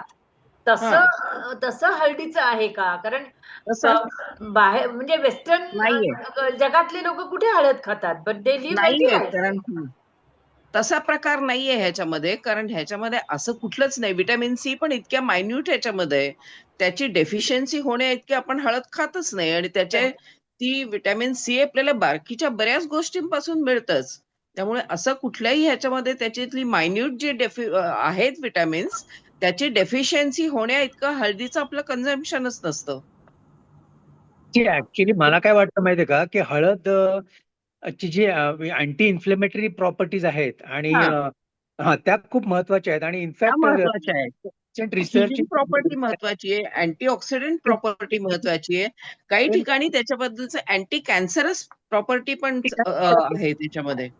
पण मोस्टली जे अँटी इन्फ्लेमेटरी प्रॉपर्टीज आहेत त्या जॉईंट पेन साठी, पर्टिक्युलरली नी पेन आणि ऑल दॅट थिंग्स ना, इट इज रिअली हेल्पफुल. आणि many of the supplements which actually हळदच्या गोष्टीचे कर्क्युमिनचे आहेत ते सप्लिमेंटरी फॉर्म मध्येच आहे, वापरायला पाहिजे. It is not something like a vitamin की ज्याची डेफिशियन्सी तुम्हाला काही रोग होतील किंवा तुम्हाला काही प्रॉब्लेम. काही नाहीये. एक्झॅक्टली, दॅट्स व्हॉट आय मेंट.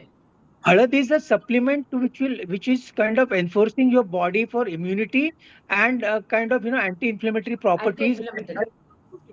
त्याच्यामुळे कोरोना नंतर जास्त प्रमाणामध्ये युरोप मधले लोक कर्क्युमिन टॅबलेट्स घ्यायला लागले as a supplement. Absolutely correct. Absolutely correct. But that is not again like a vitamin. Curcumin has beneficial effects. असं मला वाटतं इंटरनल काही इन्फेक्शन्स किंवा इन्फ्लेमेशन असेल ना, तर ते आपल्या रोज पोटामध्ये हळद जाऊन आपल्याला ती कमी होत असावी.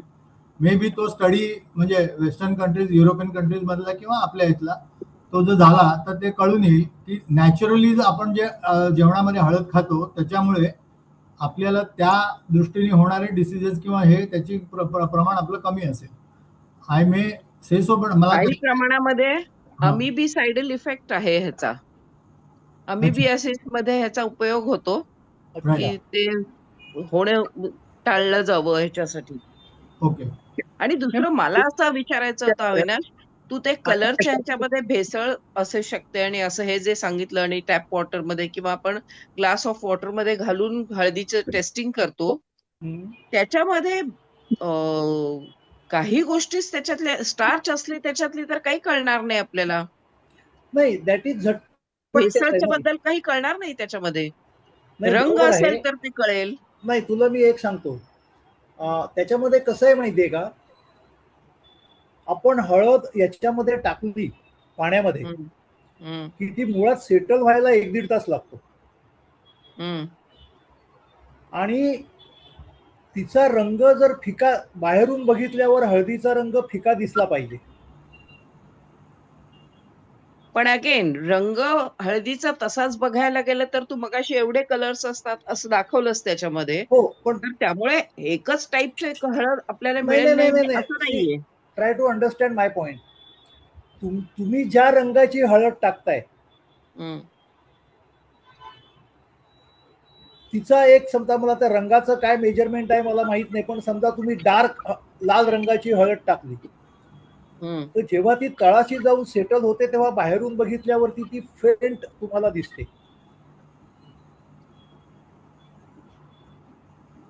ते ग्लासच्या इफेक्टमुळे.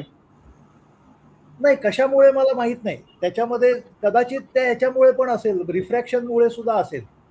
तसं असेल म्हणजे, पण जेव्हा रंग मिसळलेला असतो तेव्हा जास्ती करून त्याच्यामध्ये ते वरती सस्पेन्शन सारखं दिसतं, पाणी पिवळं दिसतं असं हो माझं हो. पर्सनल ओपिनियन आहे आणि मी पाहिलं पण आहे असं. हा पण तेव्हा जेव्हा त्याच्यामध्ये जसं तिखटामध्ये लाकडाचा भुसा मिसळतात, अडल्टरेशनच्या बद्दल बोलतेय मी.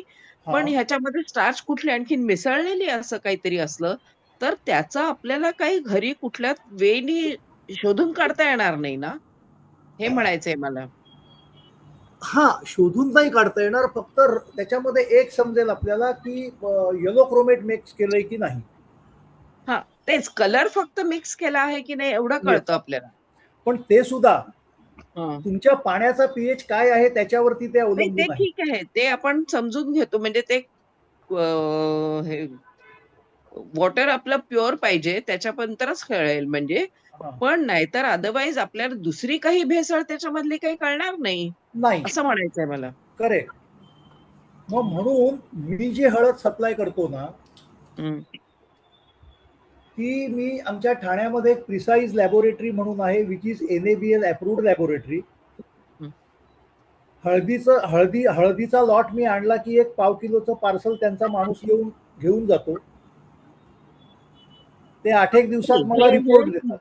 हे तुझ्या ह्याच्याबद्दलचं वी बिलीव्ह इन दॅट तुझ्याकडची स्पेशल असेल आणि विश्वसनीय असेल असं मला म्हणायचंय. हा. पण जनरल बाजारामधनं हळद आणली, की ती कसं आम्ही ओळखावं, की खरंच ही प्युअर आहे की नाही? त्याच्यावरती लिहिलेलं ह्याच्यावरती किती विश्वास ठेवायचा नाही, मग आणि एक खरंच मिनिट, काय एक मिनिट, असं वन म्हणायचंय मिनिट, मला. One minute. हळदीच्या कुठल्याही रेडीमेड पॅकवर हं, मी जे आय स्टँडर्ड दिलेलं आहे आणि FSSI दिलेलं आहे हं, त्याची नोंद कुठेही नसते. हं, FSSI काय सांगतं, हं, न्यूट्रिशनल व्हॅल्यूज तुम्ही प्रिंट केलेल्या असल्या पाहिजेत हं, आणि ते प्रिंट करतात. हं. ते त्या पॅरामीटर्स मध्ये बसतात की नाही हे आपल्याला बघायला पाहिजे. काय असं म्हणायचंय मग, की आपल्याला कसं कळणार ते? ते अविनाशनी दिलेत तुम्हाला, सप्लाय केलेलं आहे. See, one minute. मी मी मी मी ना थोडं ऐका जरा. हां. हे मी थोडस तुम्हाला अजून हे करून सांगतो.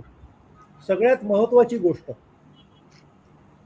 म्हणजे कुठल्या नाहीतर जगा त्याच्यासाठी बरेच जण असं करतात अजूनही छोट्या गावांमधनं, की हळकुंड आणून स्वतः ते गिरणीमध्ये जाऊन ते दळवून घ्यायचं आणि हो असं हो. तर ते थोडं ठीक असतं असं. आणि आता बाकीच्या मी ह्याच्यामध्ये भेसळ असते. आता असं मी बऱ्याच जणांचं म्हणणं असतं. तर त्याला आपण घरी how can we find it out असं विचारायचंय मला. नाही ना, त्याला नाही नाही एक तुम्ही चव घेऊन बघू शकता. आता आत्तापर्यंत मी कुठल्याही कमर्शियल ऑर्गनायझेशनला अप्रोच झालो नव्हतो. हं, आता आमच्या इथे खाली तृप्ती सँडविचवाला म्हणून आहे. हं, त्याला त्याची 3 युनिट आहेत. त्याला प्रत्येक युनिटला 2 किलो हळद लागते एका आठवड्याला. हं, तर मी पाणीपुरी खायला जातो त्याच्याकडे कधीतरी, तर त्याला भेटलो. त्याला म्हटलं असं-असं आहे. तो म्हटला मेरे को 1 किलो सॅम्पल दे दो. हं, सॅम्पल दिल्यावर त्याने पहिलं काय केलं, रंग बघितला, पाकीट फोडलं आणि चव घेतली हळदीची. हं. मला म्हटलं मैं आपको बताता हूँ क्या करने का. मग आता तो ती वापरेल महिनाभर and then he will tell me. हां, पण मी तुम्हाला एक महत्त्वाची गोष्ट मला इथे सांगायची आहे. हं, जगामध्ये हं, कुठलंही स्पेसिफिकेशन किंवा स्टँडर्ड हं, जे तयार होतं, हं. आय स्टँडर्ड असेल, यूएस स्टँडर्ड असेल, काय जर्मनीचं असेल, मिल स्टँडर्ड काही असेल. ते कसं तयार करतात? कोण तयार करतं ते? एनीबडी हं. कोणाला काही आयडिया आहे याच्याबद्दल? काय रे संजय? वर्ल्ड वाईड एखादी हे असेल ना त्यांची इन्स्टिट्यूट किंवा व्हॉट हां. एव्हर. भारतामध्ये ब्युरो ऑफ इंडियन स्टँडर्ड आहे, विच इज कॉल्ड BIS. हं, ह्या स्टँडर्डची एक कमिटी असते. त्याच्यात गव्हर्नमेंटचे काही लोकं असतात.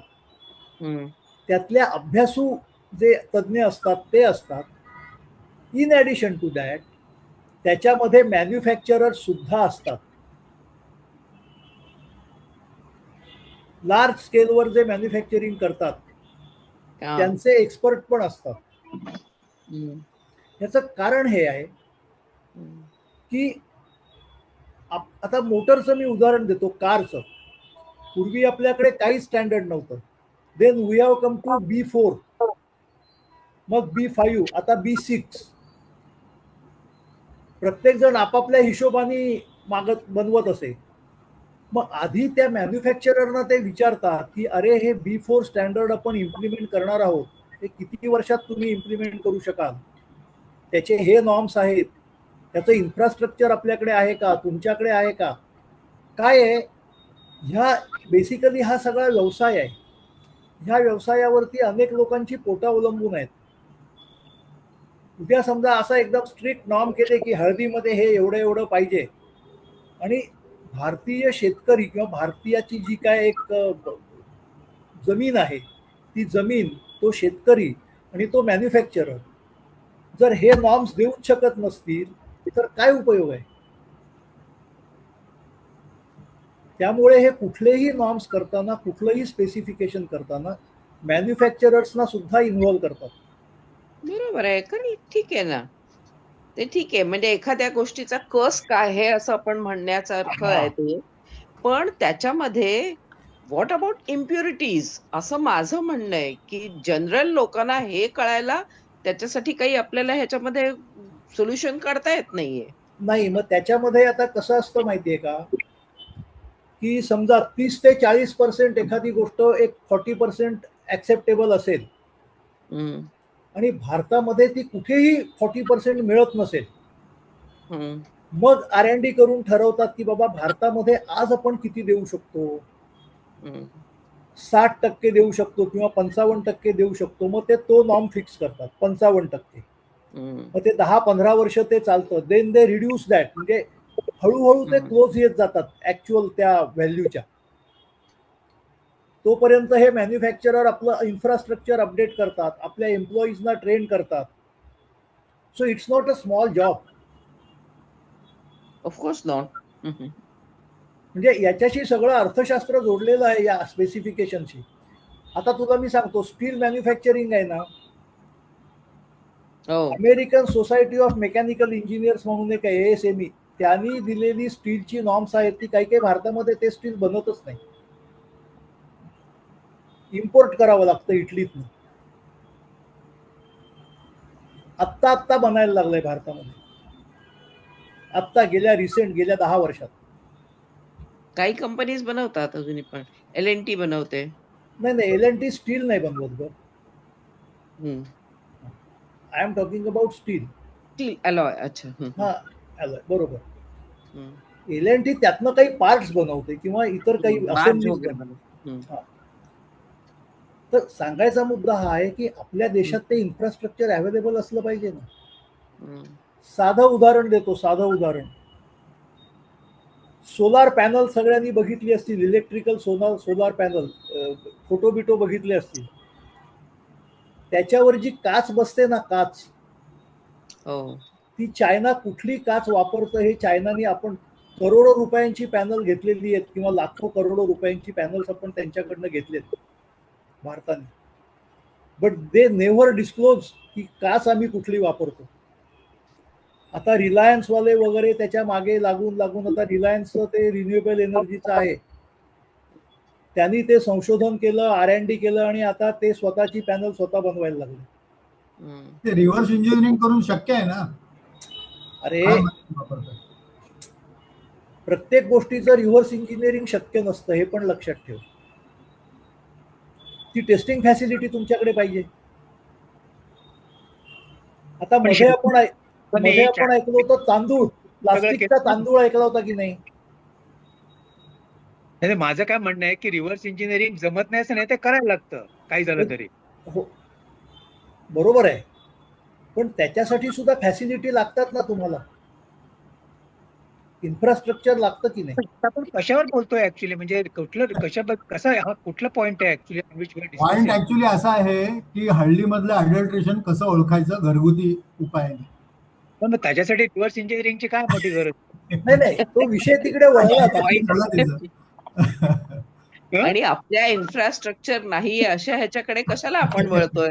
आपल्या भारताच्या जमिनीमध्ये एवढा चांगला कस आहे की 80% तू म्हणालास आपण वर्ल्ड मधलं प्रोडक्शन करतोय हळदीचं. तर मग उगीच आपल्याकडे नाहीये ते कशाला आपण बोलायला लागलो? जे आहे त्याच्याबद्दल बोलूया. मी पर्टिक्युलर हळदीबद्दल बोलत नाहीये, मी एक जनरल सांगतोय तुला. पण आपण हळदीबद्दल बोलतोय आता ना. ठीक आहे. Anyways, anybody has any other question और समथिंग टू शेअर? हळदीचा एवढा स्टडी केलाय बराच, तर हिस्टॉरिकली पण तू त्याचं बरंच वाचन वगैरे केलेलं असशील. म्हणजे ती भारतात कधीपासून वापरली जाते, नंतर त्याचा उपयोग कधीपासून सुरुवात झाली वगैरे वगैरे, lot of things you must have red. तर मला काय विचारायचंय की हळदीला जे काही धार्मिक महत्व प्राप्त झालंय, की लग्नामध्ये हळदीचे प्रोग्राम, हळद वापरली जाते, हळदीचे स्पेशल प्रोग्राम असतो आणि मध्ये हळदी कुंकू वापरले जातात. तर ह्या गोष्टी ऍक्च्युली कधीपासून चालू झाल्या, काय यानी आयडिया? नाही, त्याच्यावरती मी कधी अभ्यास केला नाही. पण हळद लावणे हा जो प्रकार आहे, हा तुमच्या शरीराची, आउटर बॉडीची स्वच्छता किंवा काय म्हणतो आपण त्याला, नाही काय, I don't understand. Outer body आहे त्याची स्वच्छता, निर्जंतुक करणे, त्वचेची निगा राखण्यासाठी. करेक्ट. निरोगी काया मिळावी. एक्झॅक्टली. एक सांगू का, एक मी जरा बोलतो. संजय तू बोललास ना की त्याचं काय बोलू शकेल का, काय माहितीये त्याला? कोण? Nitin are you able to hear? या मी एक गंमत सांगायची होती मला हळदीची. मी बोलतो, मी बोटीवरती होतो. बोटीवर जाताना मी एक नेहमी आजही माझ्याकडे कुठेही गेलो तर प्लास्टिकची पिशवीमध्ये छोट्या हळदीची पावडर घेऊन जातो. तर ती का, तर बोटीवरती कुठला डॉक्टर नसतो का काही नसतो. तर दातामध्ये दुखायला लागलं तर हळदीची पावडर घ्यायची आणि दाबून ठेवायची. की ते तर जखमेजवळ तुम्हाला माहितीये, पायामध्ये तिथं आम्ही सतत पाण्यामध्ये राहतो, ओलसर हवा असते, तर ते चिखलीसारखं होतं पायाला. मग तिथे हळदीची पावडर भरायची. अरे काय क्विक त्याचा इफेक्ट असतो. फक्त एवढंच की ती शुद्ध पाहिजे, शुद्ध हळद पाहिजे. आजही माझ्याकडे असते. दातामध्ये असं दुखायला लागलं की मी हळदीची सुकी पावडर घेतो आणि दातामध्ये जिथं हे असं दुखत असतं तिथे भरतो. म्हणजे मला काय म्हणायचंय की हे आपलं हळदीचं जे आहे तर ते कुठल्या गोळ्या पिळ्या आणखी ते मलम बिलम लागायचे ती ही हळद लावली की बस पोट साफ होत नसेल किंवा कधी कधी काय खायचं प्यायचं वगैरे त्याच्या आईला त्या हळद पावडर टाकायची, मीठ टाकायचं, किंवा दात हे असेल ते हळद पावडर आणखी मीठ, अरे त्यानंतर काय औषध नाही. फंटास्टिक. आपल्या इथं डॉक्टर विनीता आहे, तिला सगळं माहिती असेल. तर ते म्हणजे एवढा त्याचा इफेक्ट घेतलेला आहे की मला कुठेही काही लिहिलेलं काही नाही. कुठेही काही जखम झाली, चिखली झाली किंवा अजून काही झालं की हळद लाव बस संपलं. हे मला आलेले अनुभव आहेत. हे मला एवढं सांगायचं. बोटीचं सांगितलंस ना, बोटीचं. आजच मला 5 किलोची ऑर्डर एका माणसाकडनं किंवा त्याच्या बायकोकडनं आलेली आहे. मी म्हटलं तुम्हाला एकट्याला एवढी 5 किलो काय करायची? नाही म्हणे, माझा नवरा बोटीवर असतो अच्छा. आणि तो रोज दूध हळद घेतो. So he will carry that turmeric with him. नाही, पण हळद खूप उष्ण आहे. हळद खूप उष्ण आहे. हा, उष्ण आहे ना. अरे म्हणूनच ती थोडी घ्यायची असते ना. थोडी घ्यायची असते. ते पी हळद, जखम बिकम झाली, हे झाले, आणि विशेषतः इन्फेक्शन कुठलेही झालं की त्याला हळदीसारखं उपाय नाही. मी विशेषतः आता पावसाळ्यामध्ये चिखलीवर होतेच, तर ते त्यासाठी काय म्हणतात त्याला, ते अँटीसेप्टिक. अरे चिखलीला हळद नाही लावायची, चिखली झाली तर बिब्बा लावायचा. अरे चिखली म्हणजे दोन पायांच्या, बिब्बा लावायचा. बिब्बा गरम करायचा. एक आणखी मला अविनाश विचारायचं होतं, हा की हळदीचा ते हळकुंड ह्याचा उपयोग तू सांगितलास. हळदीच्या झाडाच्या पानांचा पण उपयोग असतो ना. ते कोकणामध्ये स्पेशली त्याचे ते पातोळे बनवतात, पातोळे बनवतात. त्याचं एक स्पेशल हे आहे. त्याचा पण काही उपयोग एवढ्या जास्ती प्रमाणात केला जातो का हल्ली? काही एवढं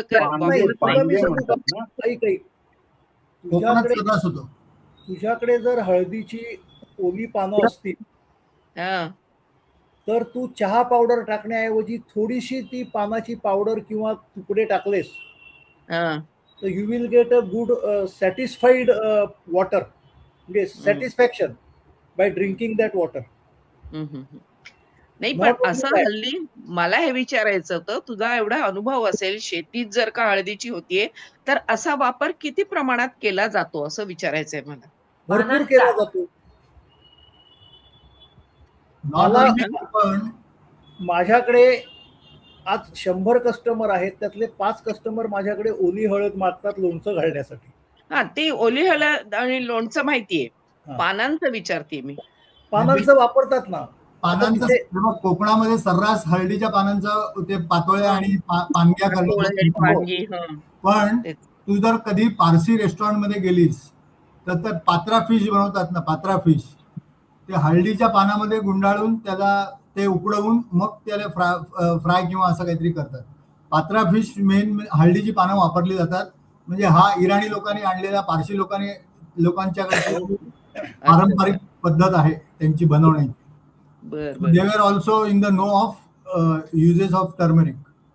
मला काही त्याची आयडिया नाही. थोडस ऑफ हे सांगतो मी.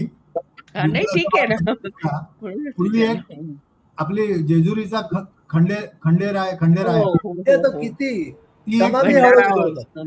ती सिरियल होती, काही वर्षांपूर्वी आली होती. त्याच्यामध्ये असं दाखवलंय की कोणतरी एक आजारी होते, म्हणजे प्रचंड आजारी होता, म्हणजे मरायला टेकलेला होता तो माणूस, आणि डायरेक्ट देवांचे हे आपले वैद्य धन्वंतरी का अश्विनी कुमार कोण आले ते, म्हणजे खंडेराय हा याचा शिवाचा अवतार होता, बरोबर ना. म्हणजे शंकरांनी घेतलेला एकमेव अवतार म्हणजे खंडेराय. अदरवाईज विष्णूचे अवतार बरेच झाले पण शिवाचा अवतार नव्हता, तर खंडेराय हा शिवाचा अवतार मानला जातो. तर त्यांनी तो जो काहीतरी ते वैद्य पाठवले, देवांचे वैद्य आले त्यांच्या आव्हानामुळे, आणि त्या माणसाला त्यांनी अक्षरशः फक्त हळद, म्हणजे त्यांनी ते ऍक्च्युअली म्हणजे सिरियल मध्ये दाखवलंय, त्यांनी त्याच्यावरती काही रिसर्च केला असेल, त्याने उगीच नसेल दाखवलं ते. तर हळदीचं पाणी वगैरे काहीतरी प्यायला दिलं, त्याचा हळदीचा लेप लावला त्याच्या शरीरावर हे ते वगैरे, आणि जो मरायला टेकलेला जो माणूस होता तो कम्प्लीट बरा झाला, असं त्याच्यामध्ये त्यांनी ते दाखवलेलं आहे. म्हणजे हळदीचे मेडिसिनल यूज किती आहे हे आपल्याला फार पुराण काळापासून माहित होतं. आयुर्वेदाचं मी सांगितलंच ना. हा.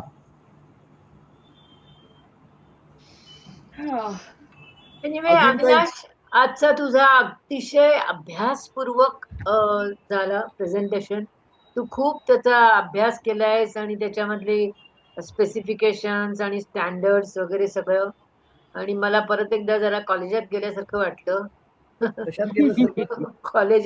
कॉलेजातलं लेक्चर ऐकल्यासारखं वाटलं. पण anyway, I mean that is a compliment. खूप अभ्यासपूर्वक छान प्रेझेंटेशन झालं तुझं. somebody else wants to share or ask something? कारण आता मला एक विचारायचं होतं, आता तू हळदीची शेती असं करतोयस, ती तुमच्याकडे अवेलेबल जमीन असेल, तू त्याचा पहिल्यापासून हे करतोयस. पण समजा आता नवीन कोणीतरी असा विचार केला, की आपल्याला पण असं काही करायचं झालं, तर किती एकरमध्ये साधारण त्याचं किती प्रॉफिटेबल असू शकतं, असं एक रफ आयडिया असं विचारतीये मी. म्हणजे ब्रेक इव्हन यायला किती कमीत कमी किती करायला पाहिजे असं म्हणायचं का तुला? किती म्हणजे एकर? समजा 2 एकर त्यांच्याकडे जमीन आहे, तर तिथे आपण हळदीची शेती करून त्याच्यातनं कमावण्यासारखं असं हे करू शकतो, की ते- तिथे भातशेती केली तरच आपल्याला जास्ती प्रॉफिट मिळेल. नाही, असं 1 मिनिट तुला मी सांगतो. असं आहे की एक मध्ये ही हळदीची लागवड जास्ती उपयुक्त किंवा प्रॉफिटेबल ठरते. म्हणजे I don't think all climatic conditions of India are really good for it. हे बघ, सगळ्यात पहिली गोष्ट, हळदीची शेती कुणाला करायची, मुळात शेती कोणाला करायची असेल आणि ती तुम्ही दुसऱ्यावर डिपेंड राहून करणार असाल, तर तुम्हाला काही प्रॉफिट मिळणार नाही. बरोबर. नंबर 1. I understand. नंबर 2, आता तू हळदीचं विचारलंस म्हणून तुला पर्टिक्युलर हळदीचं सांगतो. क्षेत्र किती हा भाग आपण सोडून देऊ थोडा वेळ. What is market availability? आज मी काय केलं, मी ग्रुपवर टाकलं, 100 वेळा टाकलं, 200 वेळा टाकलं, तेव्हा मला 25 कस्टमर मिळाले. तसं कोणाला करायचं असेल तर वेल अँड गुड, तुम्हाला एक अर्धा एकर जमीन पण पुरेशी आहे. अच्छा. पण if you want to make it on large scale, आता मी काय करतो, मी हळद कांडून घेतो. 1 किलो हळदीची पावडर जेव्हा कांडून होते, I am spending 45 rupees on that. या सगळ्या ह्याच्यात माझी प्रॉफिट मार्जिन किती आहे माहिती आहे? 5 to 7%. हा, म्हणजे तेच विचारतीये की जेवढं नाही, स्पेंड करून हे करून असं. That is my profit margin. If somebody does it on large scale, त्याची प्रॉफिट मार्जिन वाढू शकते. अच्छा. 45 रुपये मी हळद कांडायला देतो. मी हळदीचं टेस्टिंग करतो 6 पॅरामीटर, त्याचे 3000 रुपये आणि 540 रुपये जीएसटी. अच्छा. माझी 100 किलो हळद जर विकली गेली तर 1 किलो मागे मला टेस्ट सर्टिफिकेटचे 34 रुपये 50 पैसे पडतात. हा. अच्छा. सो मी हे गंमत म्हणून करतो. माझा बेसिक हेतू जो आहे, गोष्ट वेगळी आहे. आपल्या मित्रांना, जवळच्या लोकांना, ओळखीच्यांना शुद्ध हळद मिळावी आणि माझाही टाइमपास व्हावा, हा त्यातला माझा बेसिक हेतू आहे. तू हाऊस म्हणून करतोय. हाऊस म्हणून करतो, पण त्याच्यात प्रॉफिट काहीतरी मिळायला पाहिजे, हे पण माझं इंटेन्शन आहे. बरोबर आहे. कारण मेहनत आहे ना. मेहनत आहे. तर सगळ्यात महत्वाची गोष्ट म्हणजे तुम्ही माणसाकरवी करून घ्या, हरकत नाही, तर तेवढं मोठं क्षेत्र पाहिजे तुमच्याकडे, आणि मुळात तुमच्याकडे तेवढे कस्टमर पाहिजे. हो ना. दुसरी गोष्ट, हळद पावडर करून तुम्ही साठवून ठेवलीत तर ती टिकत नाही ना. हा, त्याची क्वालिटी डिटोरिएट होत जाते. हा व्यवसाय मी फक्त ठेवली जातात जास्ती करून. पावडर न करताच जास्ती चांगली साठवली जाते. हो, पण ती कुठे साठवणार? हो ना. म्हणजे ती स्टोरेज फॅसिलिटी तुमच्याकडे पाहिजे. बरोबर. आता ते सांगली बिंगलीला कसं आहे, करोडोनी त्याचा व्यवसाय चालतो. हो. तू आता कोकणात विचार करत असशील बाबा माझ्याकडे 2 एकर शेती आहे, तर हे सगळे प्रश्न तू कसे सॉल्व्ह करणार, किंवा जो कोणी असेल आणि शेती. म्हणूनच म्हणजे असंच विचारते इन जनरल, की नाही, असं बरोबर. थोडंफार कुणाकडे असेल तर त्यांनी ते करावं का नाही, नाही, असा विचार करावं ना. आला मला. अगेन व्हॉट म्हणजे whether it is on, if 2 acre शेतीमध्ये हळदीचं तुम्हाला फार प्रॉफिट मिळत नाही. नाही मिळणार, बरोबर.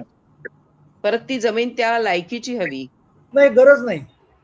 असं नाही का? जमीन ऐक जरा, जमीन कशीही हं. असू दे, तुम्ही ती त्या हं. लायकीची बनवू शकता. अच्छा. By the way Avinash, just थोड्या वेळापूर्वी सांगितलंस की ते सांगलीचे जे काही पेव वगैरे होते हा. ते एका फ्लड मध्ये बरेच डेव्हास्टेट झाले, म्हणजे they were not able to use them. तर येस. मग आता स्टोरेज कुठे करतात तिकडे? What is the new method for storing turmeric? No idea. मला त्यातली काही आयडिया नाहीये. मी काही म्हणजे स्टडी नाही केला त्याच्यावर. पण आता परत उभारत असतील. काहीतरी त्यांनी नवीन मेथड नवीन बनवले असतील, असं काहीतरी केलं असेल वेगळ्या ठिकाणी. बरं, आता सेल्स आता पीक तुझं हळदीचं पीक आता तयार झालंय ना? हा, तुझं हळदीचं पीक आता तयार होत आलंय ना? अरे माझी कंबर दुखते, ती ते सगळे पार्सल बनवूनच कंबर दुखायला लागले माझ्या. नाही, पण तुझा हळदीचा प्युअर हळदीचा भाव काय आहे? कारण तुझ्याकडून 2 वर्षापासून तू करतोयस, तर तुझ्याकडून हळद घेतलेल्यानी बऱ्याच लोकांनी, मी स्वतः घेतलेली नाहीये, पण बऱ्याच लोकांनी मला सांगितलं की हळद फार छान असते क्वालिटी वाईज. हो. तर ते थोडं सेल्स पिच पण दे ना तुला, म्हणजे तुला इथे हे आहेत, प्लस आपले 52 लोक आपल्या ग्रुपवरती आहेत, त्यांना त्या अच्छा. व्हिडिओ बघून त्यांना कळेल नाही, मग मी थोडी काय ओके. किंमत. हा, ओके, मी नुसती किंमत नाही सांगत. हा.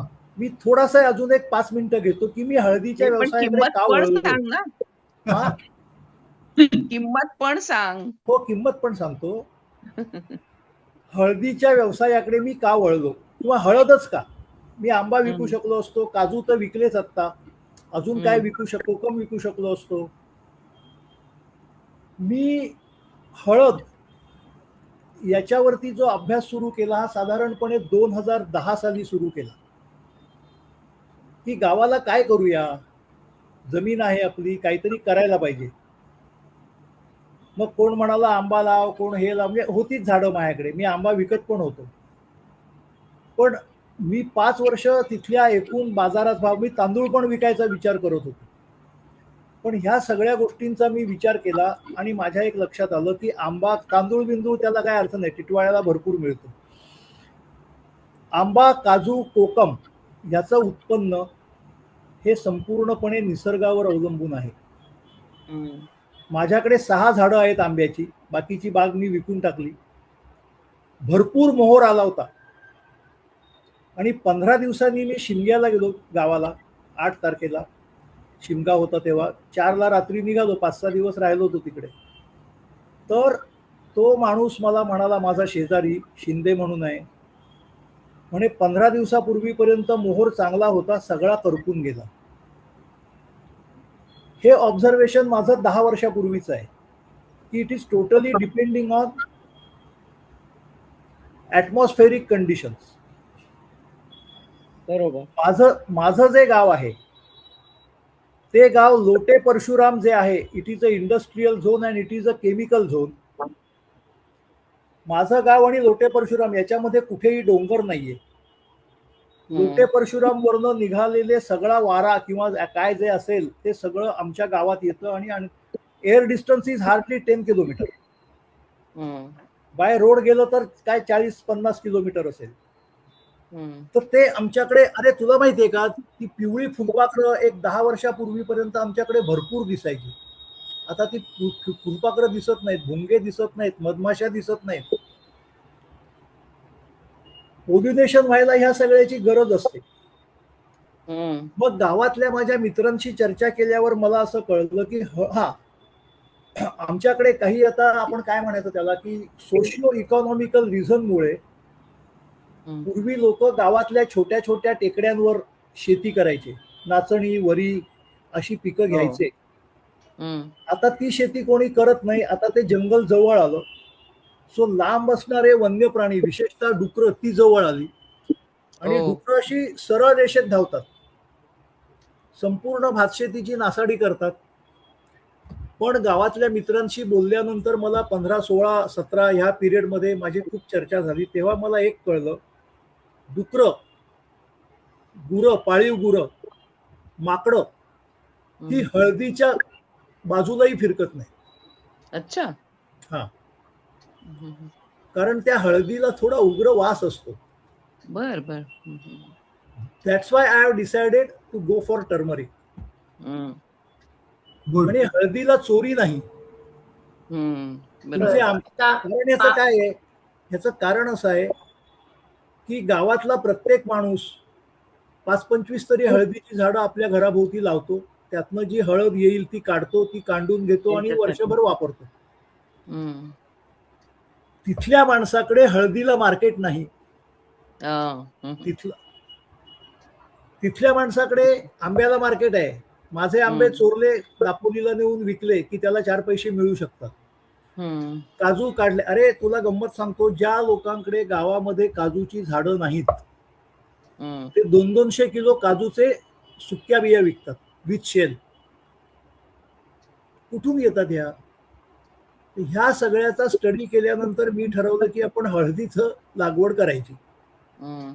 अविनाश, माझा अनुभव सांगते. मी तुझ्याकडनं एकदाच हळद घेतली होती, हा, पण ती खूप चांगल्या क्वालिटीची होती. 2 वर्षापूर्वी मला वाटतं मी घेतली. हम्म. आणि त्याचा गुणही चांगला आहे. फक्त त्याचा जे स्ट्रॉंग असल्यामुळे जरा वास उग्र होता, पण that was very high quality. आणि तुझे रेट्स मात्र बाजारासारखे आहेत. तेव्हा पण मी हो. तुला सांगितलं होतं की इफ यू आर मेकिंग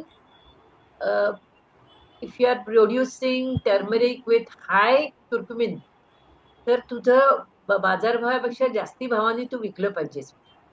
नाही, तुझं म्हणणं बरोबर आहे.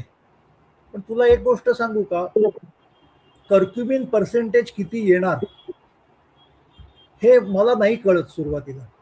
सो त्या वर्षी जे माझं कर्क्युमिन पर्सेंटेज होतं ते अराउंड 4 पेक्षा जास्त होतं. हो. मध्ये जी काही वर्ष गेली त्याच्यामध्ये ते 2.2 to 2.5 च्या मध्ये आहे. सो माझी हळद जी आहे ही घरगुती वापरासाठीची हळद आहे. त्या एका वर्षी आमच्या बियाण्यात काही फरक पडला असेल, काही झालं असेल, that may be the reason. पण कॉस्ट ठरवताना जसं 100 नंबरी सोनं म्हणतं, पण 18 कॅरेटचं आहे का 20 कॅरेटचे, 22 कॅरेटचं आहे, तशासारखं त्याच्यामध्ये फरक करायला हरकत नाही. सुनीता म्हणते ते बरोबर आहे. नाही, बरोबर आहे तिचं म्हणणं. कारण तू जर का म्हणजे then you will not make profit. मग एवढी मेहनत करायची. It has to be whatever you do, it has to be self sustainable. आहे ना, म्हणजे इट इज सेल्फ आणि तू सस्टेनेबल. परत प्युअर देतोयस, त्याच्यामध्ये भेसळ न करता काही. नाही, बरोबर दॅट आहे. हॅज टू गेन सम ऐका क्रेडिट. जरा, हा इंटेन्शनचा फरक आहे. My intention to sell the turmeric or produce the turmeric, process it and to sell it. My intention is different. माझा जर हा धंदा, मी धंदा नाही करत, मी व्यवसाय करतोय. माझं बेसिक इंटेन्शन हे आहे की माझ्याकडे जमीन आहे, मी आता रिटायर्ड आहे, मला काय पैशाची पडलेली नाहीये, माझी रोजीरोटी व्यवस्थित चाललेली आहे. सो हे जर मी पिकवलं आणि माझ्या नातेवाईकांना, ओळखीच्या लोकांना रिझनेबल रेटमध्ये दिलं, त्यातनं 4 पैसे मला मिळाले, ते त्याच्यामध्ये मला टाकता आले पाहिजेत. पहिली 2 वर्ष आम्ही हळद अशी कोयतीने कापायचो. चाकू, सुरे, कोयती, अडकित्ता मिळेल त्यांनी तुकडे करायचो, ते वाळवायचो. ते वाळायला 3 आठवडे लागायचे, कमीत कमी 15 दिवस. मग YouTube, गुगलवर सर्च करून मला एक मशीन मिळाली जी स्लाइस करते. आपण सलाड मध्ये स्लाइस घेतो ना, कॅरट, तशा स्लाइस करते. त्या स्लाइस 4 दिवसात वाळतात.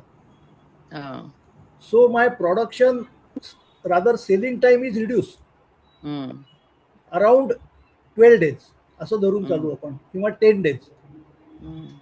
आणि त्याचं हे किती आहे रेट, म्हणजे मशीन केवढ्याची आहे? मी घेतली तेव्हा 2,500 होती, आज 2,800 आहे.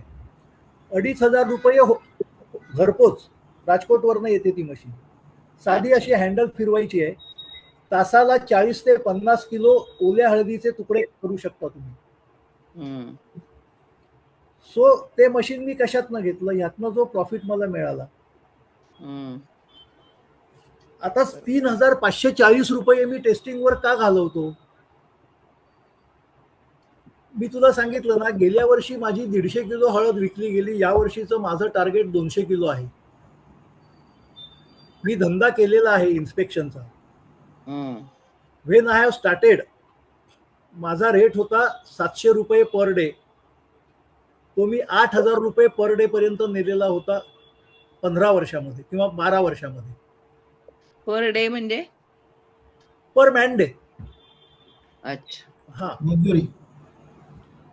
तर सांगायचा मुद्दा काय की मला व्यवसाय करता येतो, पण माझं तो व्यवसाय करण्याचं इंटेन्शन वेगळं होतं. त्याच्यावर माझी रोजीरोटी अवलंबून होती, याच्यावर माझी रोजीरोटी अवलंबून नाही. हा, ही जर माझी रोजीरोटी याच्यावर अवलंबून असती तर माझे रेट्स वेगळे असते. ठीक आहे. That is my point. Okay, can we stop recording नाव? आणि त्याला भाव सांगू दे. भाव नाही सांगितले. हा, तर गेल्या वर्षीपर्यंत मी हळद 500 रुपये किलो विकत होतो, home delivery, all over India. माझी हळद भारतभर जाते. केरळापासून हरियाणापर्यंत हळद जाते माझी. महाराष्ट्रात मुंबई ते नागपूर पर्यंत जाते. म्हणजे एमपी मध्ये पण येऊच शकेल. हो हो, डेफिनेटली. तुमच्याकडे कुरिअर येत नसेल तर पोस्टल सर्व्हिस आहे. पोस्टाने येईल, ठीक आहे, थोडी ठीक आहे, उशिरा चालेल. मिळेल एवढंच. येस येस, चालेल. आता या वर्षीपासून मी रेट वाढवलेले आहेत आणि थोडीशी स्ट्रॅटेजी वेगळी केलेली आहे. 530 रुपीज पर केजी अच्छा. To 80 rupees half kg. Minimum order quantity half kg. हे आत्ताचे रेट आहेत. And that is- 530 म्हणजे काय जास्ती वाढवलं नाहीये? अरे 550 तरी करायचं ना. ऐक, गेल्या 5 वर्षात माझे जे दर वाढले. पहिल्या वर्षी जेव्हा मी हळद कांडून घेतली, ती बाई मला 40 रुपयांनी कांडून देत होती. गेल्या वर्षी तिने माझ्याकडनं 45 रुपये घेतले. सो असा भाव जो माझा वाढून rate, you are not making, mean ते भाव वाढवल्याचा फायदा तुला मिळत नाहीये. ठीक आहे ना, माझा प्रॉफिट, माझा तो म्हणाला ना, तो फायद्यासाठी करतच नाहीये. नाही नाही, मी फायद्यासाठी देखील करतो, पण reasonable. It is reasonable. Okay, माझ्या खिशातनं पैसे जाता कामा नयेत. ओके, ठीक आहे. Can we stop recording? Order केव्हापासून द्यायची घ्यायला सुरुवात केली? अविनाश, खूप चांगलं माहिती आणि त्याच्याबरोबर खूप चांगल्या गप्पा पण झाल्या. Yes yes. मजा पण आली. छान, खूप माहिती मिळाली हळदीच्या ह्याच्याबद्दल पण. हरिद्रा सगळ्या हरिद्रा पुराणावरचं प्रवचन आहे. नाही, काय माहितीये का, हळदीची शेती कोणीही करेल किंवा कशी करायची माहिती असतं, पण ही जी सगळी इन्फॉर्मेशन आहे ही over last 15 years I have gathered. बरोबर. नाही, तू खूप म्हणजे खूप डिटेल मध्ये माहिती दिली. शेतकरी आहे. बराच अभ्यास केलायस. तेच. येस. त्याचं एक कारण आहे. चांगलं होतं आजचं तुझं जेव्हा तुम्ही एखादी गोष्ट विकता की नाही, त्याला प्रवचन. जर तुम्ही चॅलेंज केलं तर तुमच्याकडे त्याचं उत्तर त्याच्या आधी तयार असलं पाहिजे. Whether you do it as a fun or you do it as a business. बरोबर. बरोबर आहे की नाही? Absolutely correct. म्हणून हा सगळा अभ्यास आहे. चांगलं आहे, चांगलं आहे.